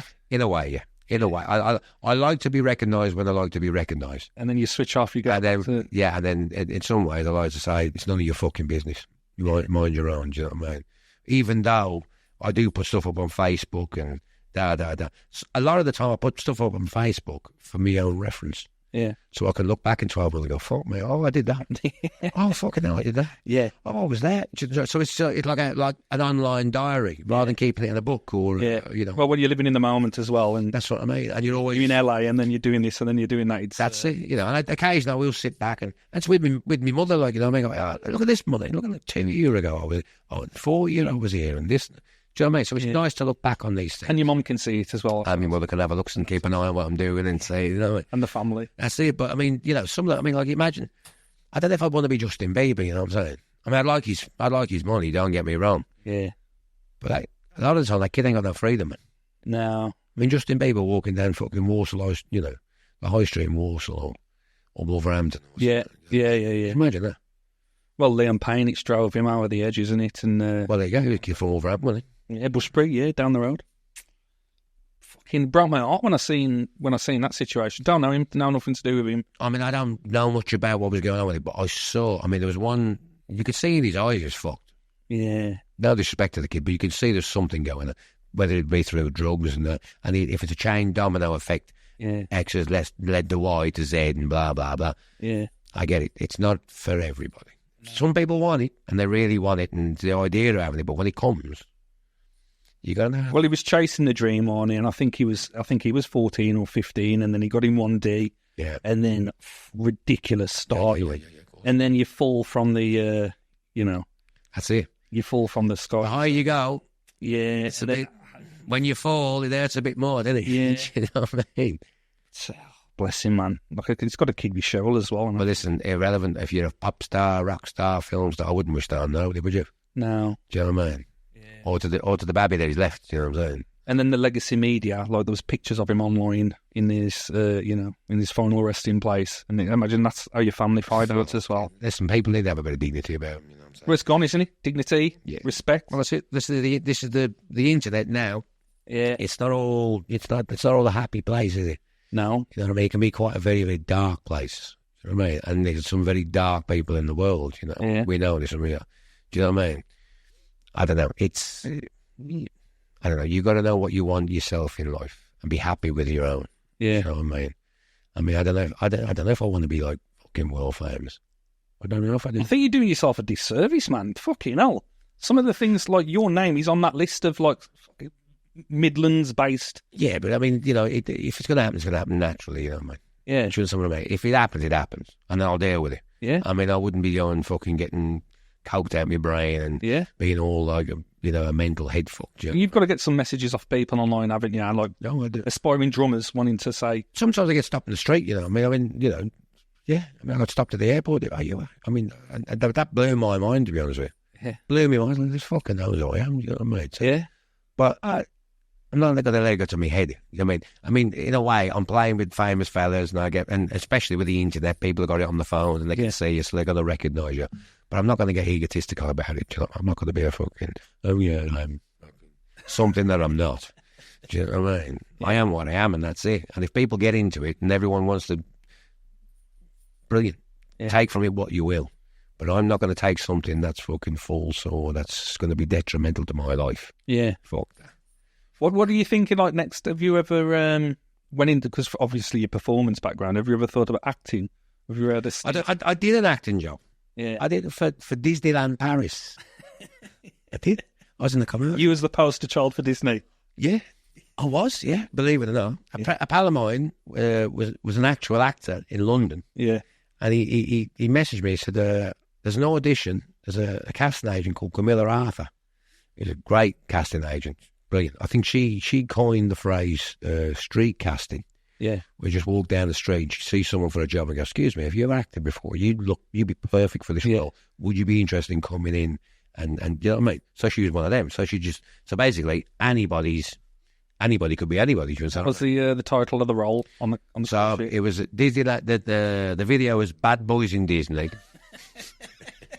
Bad Boys in Disney. And it was, I had the call. Yeah, they're looking for someone. I'm not right. He said, I'm not right for the role because I haven't got any tattoos. So it was the tattoos that got me the job. Yeah. Well, the initial call. The casting agent would be interested, she'd like to call you and just have a look at you. And then if she likes to look at you, would you come down to an audition? I said, yeah, fuck, why not? I'm going, yeah, no problem. So she calls me. She said, oh, yeah, you got tattoos. You look nice and blah, blah, blah. Would you come down to London and do the audition? Is this when you had a great big bushy beard as well? No, no beard. Nothing. Yeah. So she said, would you come down? I said, yeah. I said, when's the audition? She said, tomorrow. I said, oh, okay. So I got myself on the train, went down there, went to London. Got into the place. There was about 20 people sitting in the waiting room for the job. I'm looking around thinking, it's fucking wasting my time here. Yeah. I thought, fuck it, I'll give it a go. Do you know what I'm saying? So I've got in, and the title was Bad Boys in Disney, and it was the role. I was a tattoo shop owner, and me and me missus had won tickets, mystery tickets to a mystery prize to go, and we get blindfolded and we get took to Disneyland Paris and all this. So I've gone in and just done a piece with I think it was, I don't know who the girl was. Just a piece, and I just fucking just put the blag on, Jeremy, and they just, improvised, left the room. An hour later, you got the job. All right. And then a couple of weeks later, we did a day shoot in London, and then did 3 days in Paris. It was just, a lot of it was just improvised scenes, and this. It was just all off the cuff, and just this and this and that. And it was for Disneyland Paris. And the idea was to try and entice people that you wouldn't expect to go to Disneyland to come and have, you know what I mean? Yeah. Come and have the time of their life and all this. Good paid job it was, to be honest with you. Those are the ones, aren't they? You don't fancy any other stints? If it came up, man. Peaky Blinders movie coming up. I've fucking smashed out Peaky Blinders. You know what I mean? It's made for you, aren't it? 100%. Surely there's going to be a... Well, when they come out, I thought that someone's been following me around here, you know what I mean? Or getting my life story and trying to, get in the background, you know? Yeah. I thought, I think Tommy Shelby or whatever, you know. They've got to have a scene where there's someone playing in a pub, and that's you. I'd smash the fucking thing a bit, yeah. So if the cast and that, or whoever. Yeah, sons. Yeah, for the old Peaky Blinders. Yeah, get on LinkedIn. Get the real deal in, mate. Get the real deal, Peaky Blinders. We won't go into that. Can they fucking handle it? Yeah. No way. Oh, it's fantastic, Kenny. Yeah. So what are you saying's next for yourself then? So you've got a long time to go yet in the game. I don't know, really. I don't know. What would you look? Because you're an opportunist. Do you ever manifest? Do you ever think, I want to be playing in front of 200,000 fans, and then bang, it happens? Or no, you just live in the moment. It's just that. Yeah, I'd take every day that comes. Yeah, and try and seize every moment and what I'm doing at that particular time and make the most of that particular. Do you know what I mean? I don't really think for tomorrow. Like when I'm on tour. Yeah. I purposely, I got into Los Angeles, right? And I got off the plane and I come out the airport. I thought, right, then, even getting into this fucking taxi, enjoy that. That you're getting into a taxi in the middle of Los Angeles. Yeah. Do you know what I mean? And you're riding down into Hollywood. Do you know what I mean? To go to this hotel, to go and get ready to go out on a tour bus. Yeah. And because before you know it, you'll be on the tour bus. Before you know it, you'll be halfway through the tour. Before you know it, you'll be done. Yeah. And that's the way it happened. So every single, even just going and getting the coffee, the free coffee in the hotel, do you know what I mean? And sipping that cup of coffee that can cost $1, do you know what I mean? And enjoying every single, trying to savour every, like now, this moment here, enjoying this interview. Yeah. And trying to hold that for as long as you can. Yeah. That's what I do every day. It's spiritual. Yeah, man. Yeah. I wouldn't say I'm religious in a sense, because there's many different religions and many different points of views. But I'm a spiritual fella, yeah, 110%. Yeah. Yeah. And is that your driving force or not? Just part of your makeup? I'm my driving force. Yeah. Me. So if that's spiritual, then yeah. Do you understand what I mean? Yeah, you're cool to your own personality though, aren't you? You're, yeah. Yeah. I wouldn't say there's many blokes like you around anymore. I'd like to think not. Yeah. Yeah. I haven't met another fella. I mean, a lot of people have said to me around the world that they've never met anybody like me. And I don't think I've met anybody who's similar to me. Yeah. Do you understand what I mean? I've been around and met a few people. Yeah. You know, but that's not for the sake of trying to be something, or it's not an act, or it's not like it's not fake. Yeah. Do you know what I mean? I just don't want to. You get the only other person I'd say is that I could associate and be similar to, or say, I wouldn't say identical because everybody's different. The only other person I could really, really relate to being the same is my Uncle John. That's class, isn't he? He's my Uncle John. He's my own family. Is it right to say he's like a father figure? He was a father figure. 100%. He was a father figure. But I mean, my old man passed away when I was a kid. Yeah. Do you know what I mean?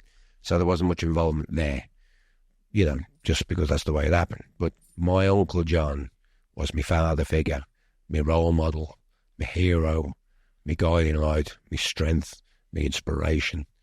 But on top of that, so was my mother. Yeah. So was my mother.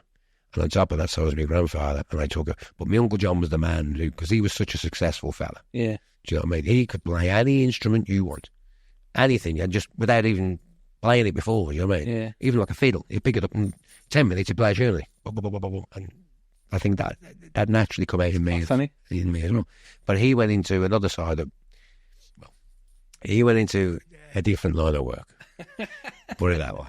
Well, do we have to bleep that one out? We're not No, you can. I mean, he was renowned, Uncle John. You know, especially in Tamworth place and in the Midlands, and some legendary names. Which I'm not a name dropper or a bragger, but the big heads, the big fellas. You wouldn't cross him just saying that. Yeah. He was a boy, you know what I mean, and a very, very, very well respected travelling man.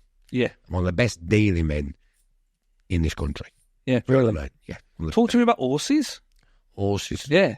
Well, they got 4 legs, a tail, a mane, bit of feather on them if you're lucky. You know what I mean? If you get a nice good cop, you know.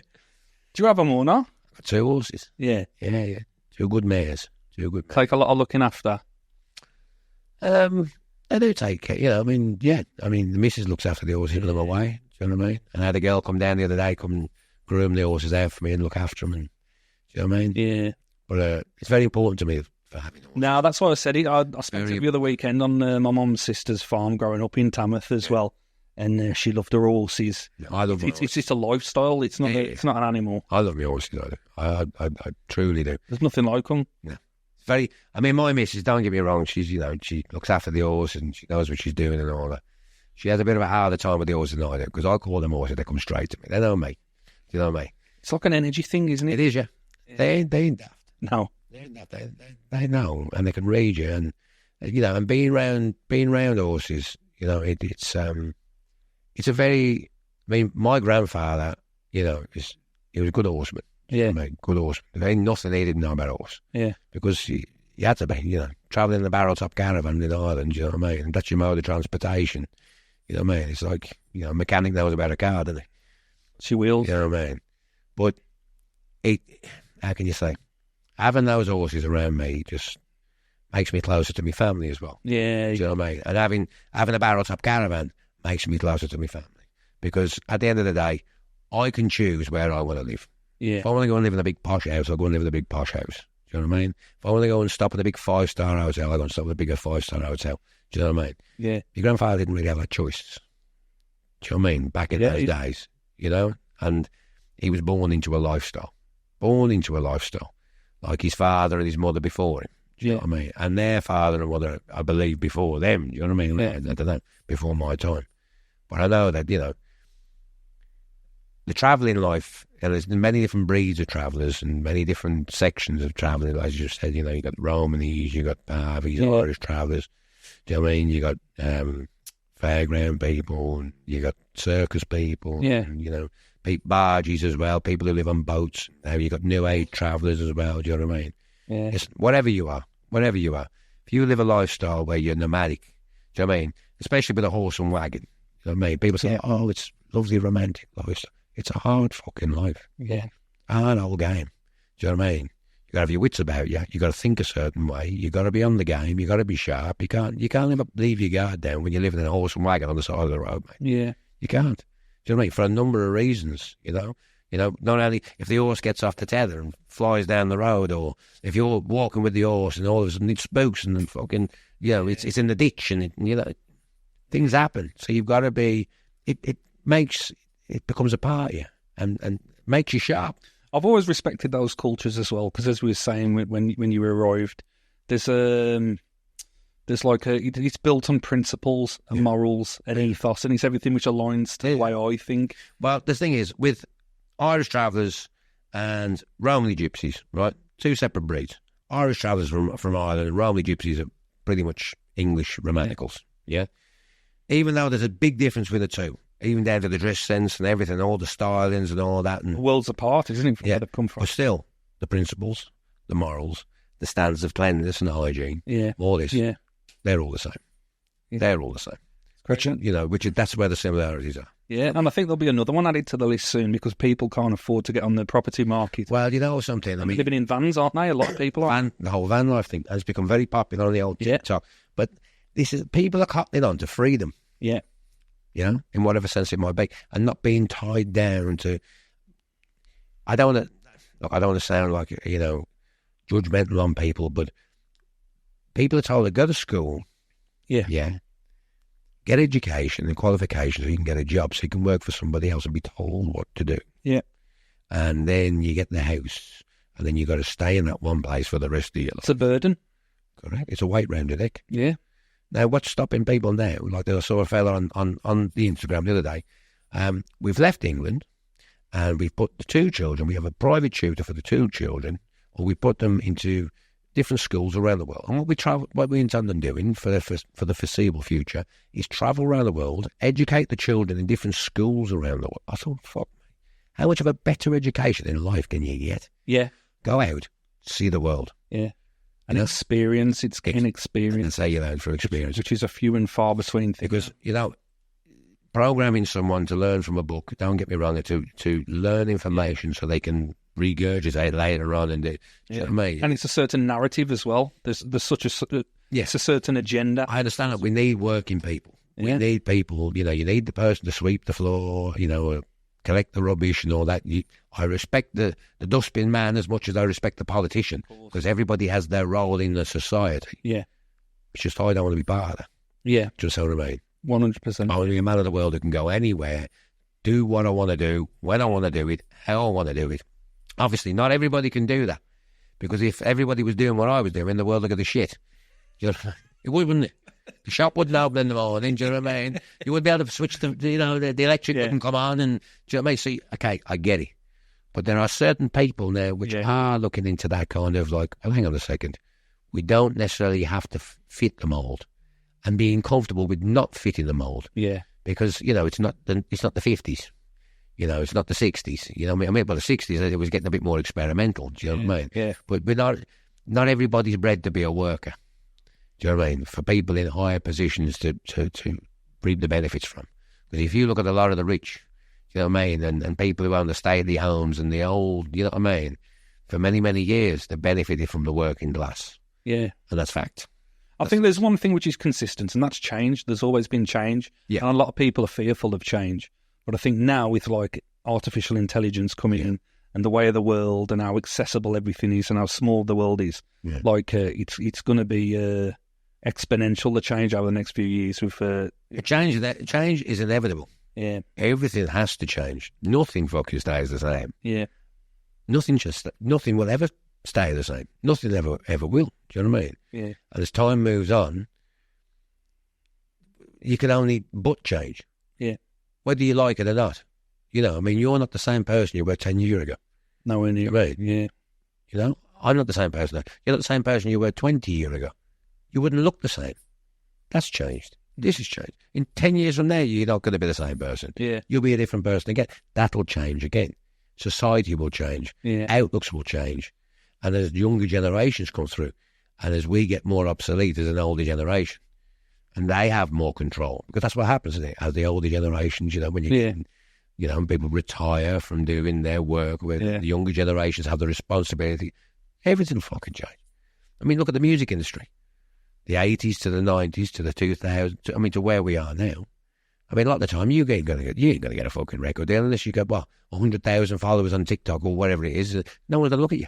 Yeah. But then in another way, I've seen bands now go like, fuck the record companies. We don't need you. We're going to do it independent. But so it's backwards and forwards. You used to make your money from selling records, and now with Spotify and stuff, you hardly get a penny from it. Exactly. So it's about the live gig, isn't it? Back in the day when Madonna was selling records, she was selling records. She was making millions off selling records.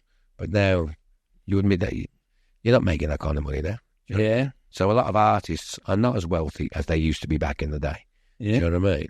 And a lot of record companies aren't as wealthy as they used to be back in the day. But then a lot of record companies aren't necessarily required as much as they needed back in the day, because now you have an audience, as we have here. Like we were saying earlier, like we're getting famous. Like, I mean, in a way, I have more of a choice now how famous I want to be. Yeah. By how much I can put out, and how much I want to put into. Do you know what I mean? There's people getting famous for fuck all. Yeah. Isn't there? People famous for fucking doing funny faces. And it's madness. It's just nuts, In one way, I think, well, okay, fair play to you, but it's like value, like artistic value is probably depreciated a little bit. Yeah. Do you understand what I mean? Yeah, 100%, yeah. Because even like with younger generations as well, like technical ability is probably less of an important thing. Talent's less of an important thing. Just being famous for the sake of being famous is now accepted. Oh, you're that guy. Like, I was in Zante the other week. There's a geezer in the fucking VIP booth, right? And there's loads of kids. filming this kid and the kids there. And a few of us are going, who the fuck who's that? Oh, he's a TikToker and he's this and this and that. And he's gone up and said, he's chatting to the one fella. He's going, don't you know who I am? Me fellas going, mate, I ain't got a fucking clue who you are. Yeah. Who the fuck are you? And how long have you been known? Oh, well, he's literally blown up in a matter of a month. Oh, no. Just for being famous. Now, all these people, famous. Yeah. But what's the value of his fame? Just being famous. In my book, that ain't worth a wink. We'll find out how he handles it. But like I said, it's superficial fame and experience, isn't it? And I think that's what people lack. But that superficial fame and experience is earning these people a lot of money. It is, yeah. Like when you were speaking, then I was thinking of that hot tour girl. She says, 30-second line, if that. How much money do you reckon she's earned the last 12 months? Multi-millionaire, yeah. No, she's I forgot hot tour. Yeah, she's multi-millionaire. And it wasn't even her video. She was stopped. She, her and a friend give a little interview. So, I mean, how do you look at that? I mean, look. Is it luck? Is it luck for that girl? Has the stars aligned because she went hot tour at the right time? Yeah. And, who am I to slag that off if that's what it... I mean, there's many ways to analyse this. Yeah. Who am I to say it's right? Who am I to say it's wrong? But on a personal point, I think it's dog shit. Yeah. To be quite honest with you. I got more interested in what I'm wiping off the bottom of my shoe than that. Yeah. But somehow, I know about the hot tour girl. Yeah. And every man and his dog knows about the hot tour girl. And now that girl's worth how many millions? I think what it is, though, is because you're living life and there's people who are not. They're sitting there like that. Yeah. They're living vicariously through what they're seeing. Yeah. I mean, don't get me wrong, I do scroll on my Facebook and I do try and stay in touch with current things. Yeah, or, and Instagram stories or whatever you do. Because I try not to have too many apps, you know what I mean, or too many platforms to, you know what I'm saying? Because you just get fucking... That's all you're doing all fucking day. Screen time. That's it. You wouldn't even want to walk down the road or go and have a walk in the park or pick a guitar up or write a song or anything because you're too busy looking at what the fuck's good. And that's what I don't want to get because I think there's a real world as well. Because I'm born into the era where, you had to call your mates up and say, I'll meet you at 5 o'clock. And if they weren't there at 10 past, you fuck off. Do you know what I mean? There wasn't. Do you understand what I mean? Yeah, grab knocking on the door. That's it. Is he coming out to play football or what? That's it. And also that whole social aspect of, mixing with people and talking with people and having that's getting lost as well. Yeah, but I can see you keep your finger on the pulse and stuff like that. Oh, I do. I try. You know what I mean? And I've got my eyes and I've got my ears open. Yeah. You know what I mean? But I don't try and let that influence me. Yeah. Or, do you know what I mean? Or my style or the way I want to be perceived by people. No. I don't think anyone will question that, but I think what people are lacking is experience. Like I said, the club scenes are shutting. Nobody can afford a pint. People can hardly afford to go out. So it's just a shame. Well, I haven't drank in 11 years, but I know the price of fucking drinks for people and all this and all that. Yeah, can't afford it. And it's like, well... I'm still relatively young and single, and you go out now and it's not even the same place. Back in the day, it was wild. It was unbelievable. Well, when I was playing them clubs, do you know what I mean? I could be doing 2 or 3 clubs a night. Yeah. Nice, do you know what I mean? You do early doors, I suppose. I'll be playing a gig. Yeah. Then you go to the main club. Then you go to the after party till 6 in the morning. And the place be fucking packed. Yeah. 2,000 people, the room full of smoke. Yeah. Everyone fucking having a good time because they're all pissed. Nobody out, but that's it. There was none of this. That's it. There was none of this. Last New Year's Eve, I was in a place and 10. Not everyone like that. I'm looking around the room and thinking, what the fuck am I doing here? I just went home. That's what I'm doing. And 10, 9, not one person is in the room. It's all... Yeah? Yeah, because now the world is all online, isn't it? Yeah. And people forget to look around and use their eyes and ears. But half of these people, I mean, I don't say, again, judgmental, but you can talk to someone on Facebook and you leave a comment or, I keep saying Facebook, I'm saying very old-fashioned. or Instagram or whatever. Yeah, leave the comment, yeah. And then I've seen it happen. People go down the street and they bump into each other and they haven't got 2 words to say to each other. They can't have a conversation. They couldn't sit and have this kind of chat that we're having now, you know what I mean? I don't know if it's... And I don't want to sound like I'm getting old, because I'm not getting old. I'm not that old at all, do you know what I mean? But younger generations, they'll always... And especially with this technology there. Yeah. And with what you were saying with that AI. Well, it's big in the music industry because artists are getting replicated. And I can't remember what artist it was. He didn't even write the song, but it's his voice, his sound, everything. Brand new song. And there's Robert Downey Jr. now, he's just got his likeness, the big thing in Hollywood. Is So they go make movies with your face. Well, yeah, with the actors. So you've got to basically you just got to copyright your face, and then you're making. You haven't got to be an actor. You have to protect your own intellectual property, your face and your voice, and it's just. I mean, I'm excited by it because what's next? You know, Elon Musk sends a rocket to space, brings it down, catches it with a massive claw, and it's like, you know, it's ridiculous what's going to happen over the next few years. I think stuff like this is just going to be inevitable, isn't it? Yeah. And what choice? You don't have a choice. You've just got to go with things. You know? Yeah. It's like mobile phones. The way that mobile phones have gone from being a handheld device, which you think, fuck, you know, back in the days of Star Trek, beam me up, Scotty. That's weird because I say that all the time. Do you know what I mean? Yeah. You know, I mean, they didn't thought that you on your watch, you go, hello, mate. Hey, Yeah. I mean, a sci-fi fantasy then becomes a reality, and then that reality affects everybody's modern day. Yeah. You know, because everybody in the fucking world's got a mobile phone. Yeah. Am I right or wrong? Yeah. It's changed.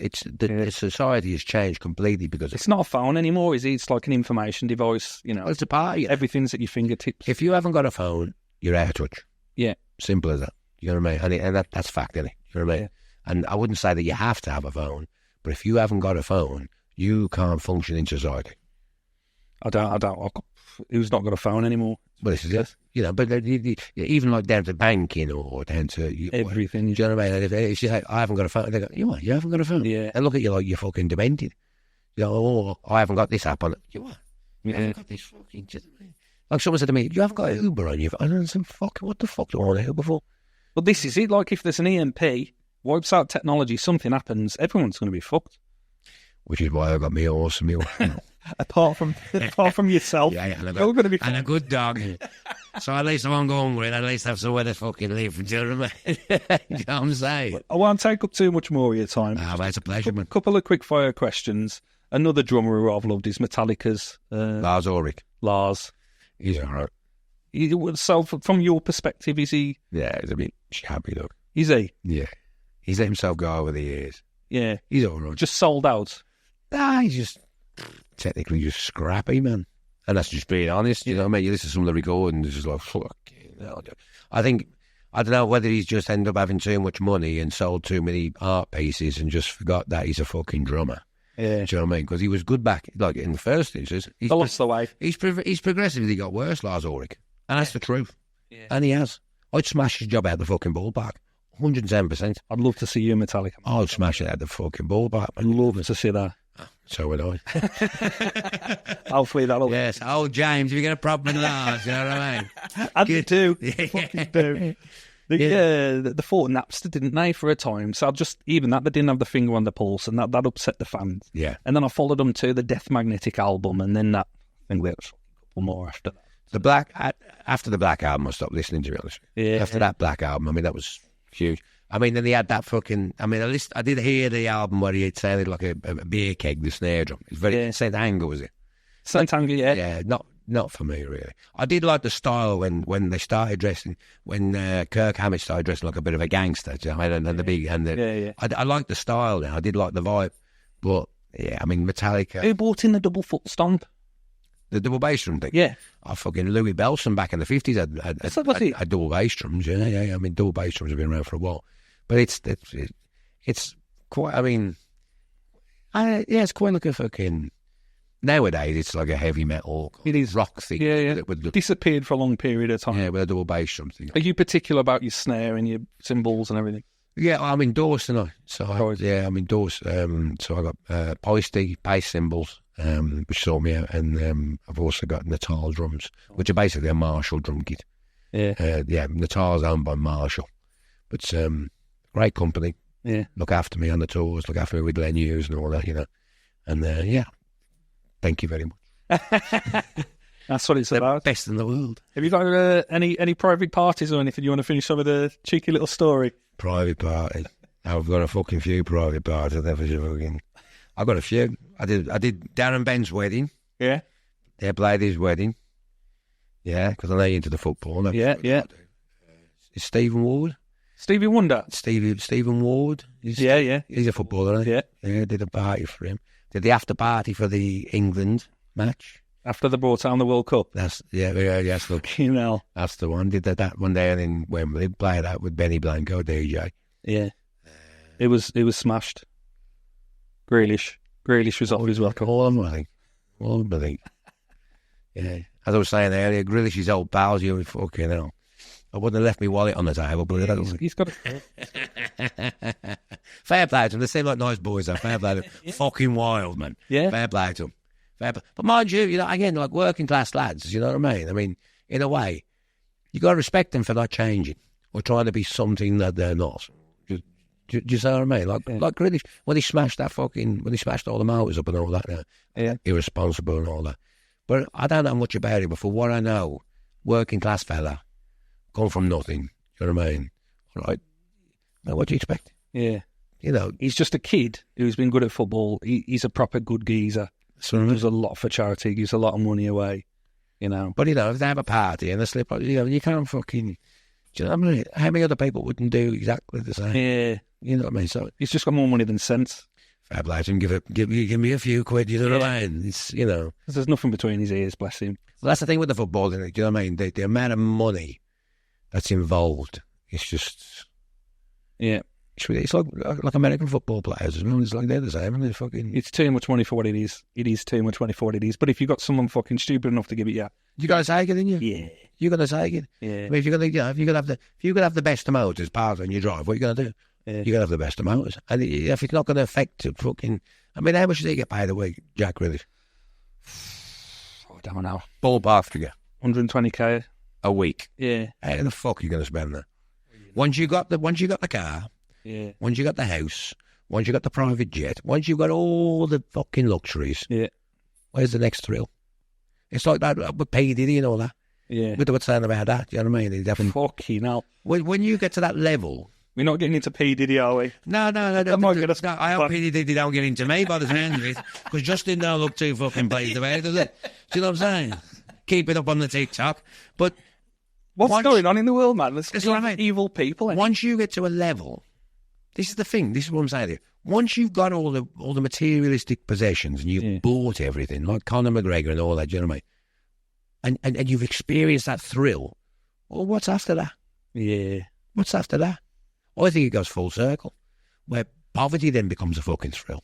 Yeah. Do you understand what I mean? In a sense of like... chase, and especially for Conor. He was all about the chase. Yeah. And then when he got it, he was a fighting man, wasn't he? And he had everything to gain and nothing to lose. And now he's like... Well, you see the hunger in him at the start. Yeah. Look at the hunger in him now. And people say, well, he got all the money. Yeah, brilliant. But what I'm saying to you, once you've been to all the best fucking, I bet he was happier then than he is now. Probably, yeah. And this is the having the balance. Yeah. This is what I'm saying to you. Like for me, when people say about fame, it's like, for me personally, I can dip in and out of like a fame, if you understand what I mean. Yeah. I can walk down the street, or with a twang. Yeah. Walk down the street before a show. Oh shit. Or even though I'm not doing a show, autograph, can I have your autograph? You know what I mean? But I can walk into another place, not get recognised at all, go about my business, do what the fuck I want, you know, whether it be straight, dodgy, you know what I mean? Whatever you want to fucking do. Yeah. But if you're in that level where you've got that much fame, that much money, it's like Tyson Fury. You know what I mean? Tyson Fury, I think, got his head screwed on. I mean, I know with the mental health thing and all that, you know what I mean, and people have it. But I think... It's been there, yeah. But, he still shops at the fucking B&M or whatever it is. Do you know what I mean? If he can get a toilet roll for fucking £1 cheaper, yeah, he will. Because that's... You can see where he's happy on his Instagram, and he's posting pictures by his caravan and with his kids. That's when he's most happy. I'm watching his documentary on Netflix. Yeah. He fucks off from his massive house to go in his caravan. He's like, I'm fucking happy now. Yeah. Let me chill out. Because there's a lot of... I mean, with all that, there is a lot of pressures and there's a lot of... The point I'm trying to get at, all that glitters ain't gold. Yeah. Do you know what I mean? So when people's got all the fame and they've got all the money, doesn't mean to say that they're happy. So and also with everything that's put online now, and it's all with the social media that, like with Andrew Tate and all them people, like, do you know what I mean? Where they say, they're trying to, I've got a Bugatti, I've got this, and if you're not this, you're not a man, or this, or do you know what I mean? It's like, I understand, in some ways, I like Andrew Tate. You know what I mean? Setting goals, achieving, And they say toxic masculinity. Listen, I'm reared with fucking men. Do you know what I mean? Yeah. You know, my Uncle John was a proper man. Do you know what I mean? And, you know, my Auntie Chris she had a role to do. Yeah. Do you know what I mean? She was the woman, he was the man. That's all I'm going to say. Yeah. You know? And he did very, very well in business. Do you know what I mean? Probably as well as Andrew fucking Tate, to be honest with you. Do you know what I'm saying? Yeah. You know, and it ain't all on paper. Or, you know, a proper dealing man. Do you know what I mean? But at the end of the day, to impose that up into other people and then try and have other people try and expect... benefit from them. It's like false profit stuff, isn't it? Yeah, but that's when people start getting, I'm not achieving, or I'm not doing this, and they start doubting, and that's when the mental things start happening to people as well. So it's a weird old place that we're in at the moment. Just a little bit. Yeah. Be happy with yourself. Set your own fucking goals. Never mind what anybody else is fucking doing. Inner peace. I see everybody hate on social media. That's what I mean. Social media is fine. That's not the problem. It's people. Yeah. You need to find inner peace. Keeping up with the Joneses. Yeah. I don't give a fuck what the next man's doing. Do you know what I mean? I'm not. If he's doing better than me, fair play. Exactly. Do you know what I mean? Yeah. Fair play. You know? If he's a rich fella, I hope I have £1 behind you. Do you know what I'm saying?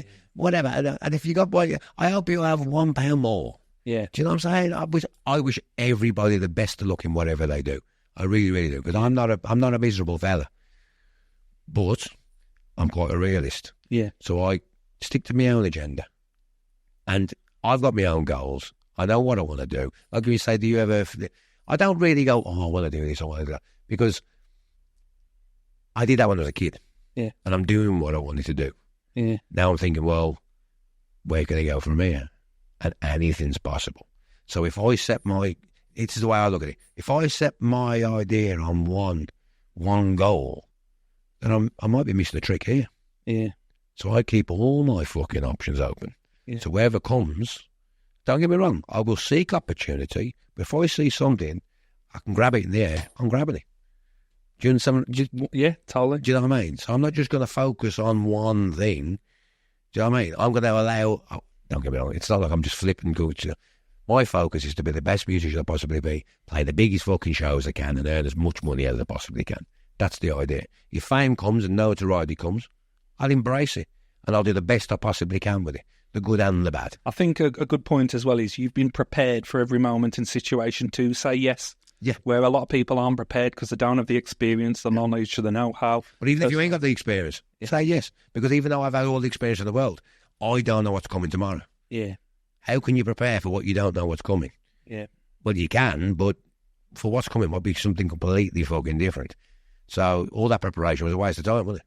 That's the way. Live in the now, yeah. Live in the moment. A lot of people look in the past or think what's coming next. But Ash has been an absolute inspiration, to be honest. Oh, thank you very much. No, thank you for having me. I've enjoyed myself. No, it's been I could chat to you for fucking hours, man. Thank you very much. It's been really good. I've really enjoyed it. Well, if we get any traction on this, we'll have to do a part 2. 100%, yes. Do you know what I mean? So I appreciate your time. Thank you very much. No, thank you very much. All the best. God bless you. Cheers.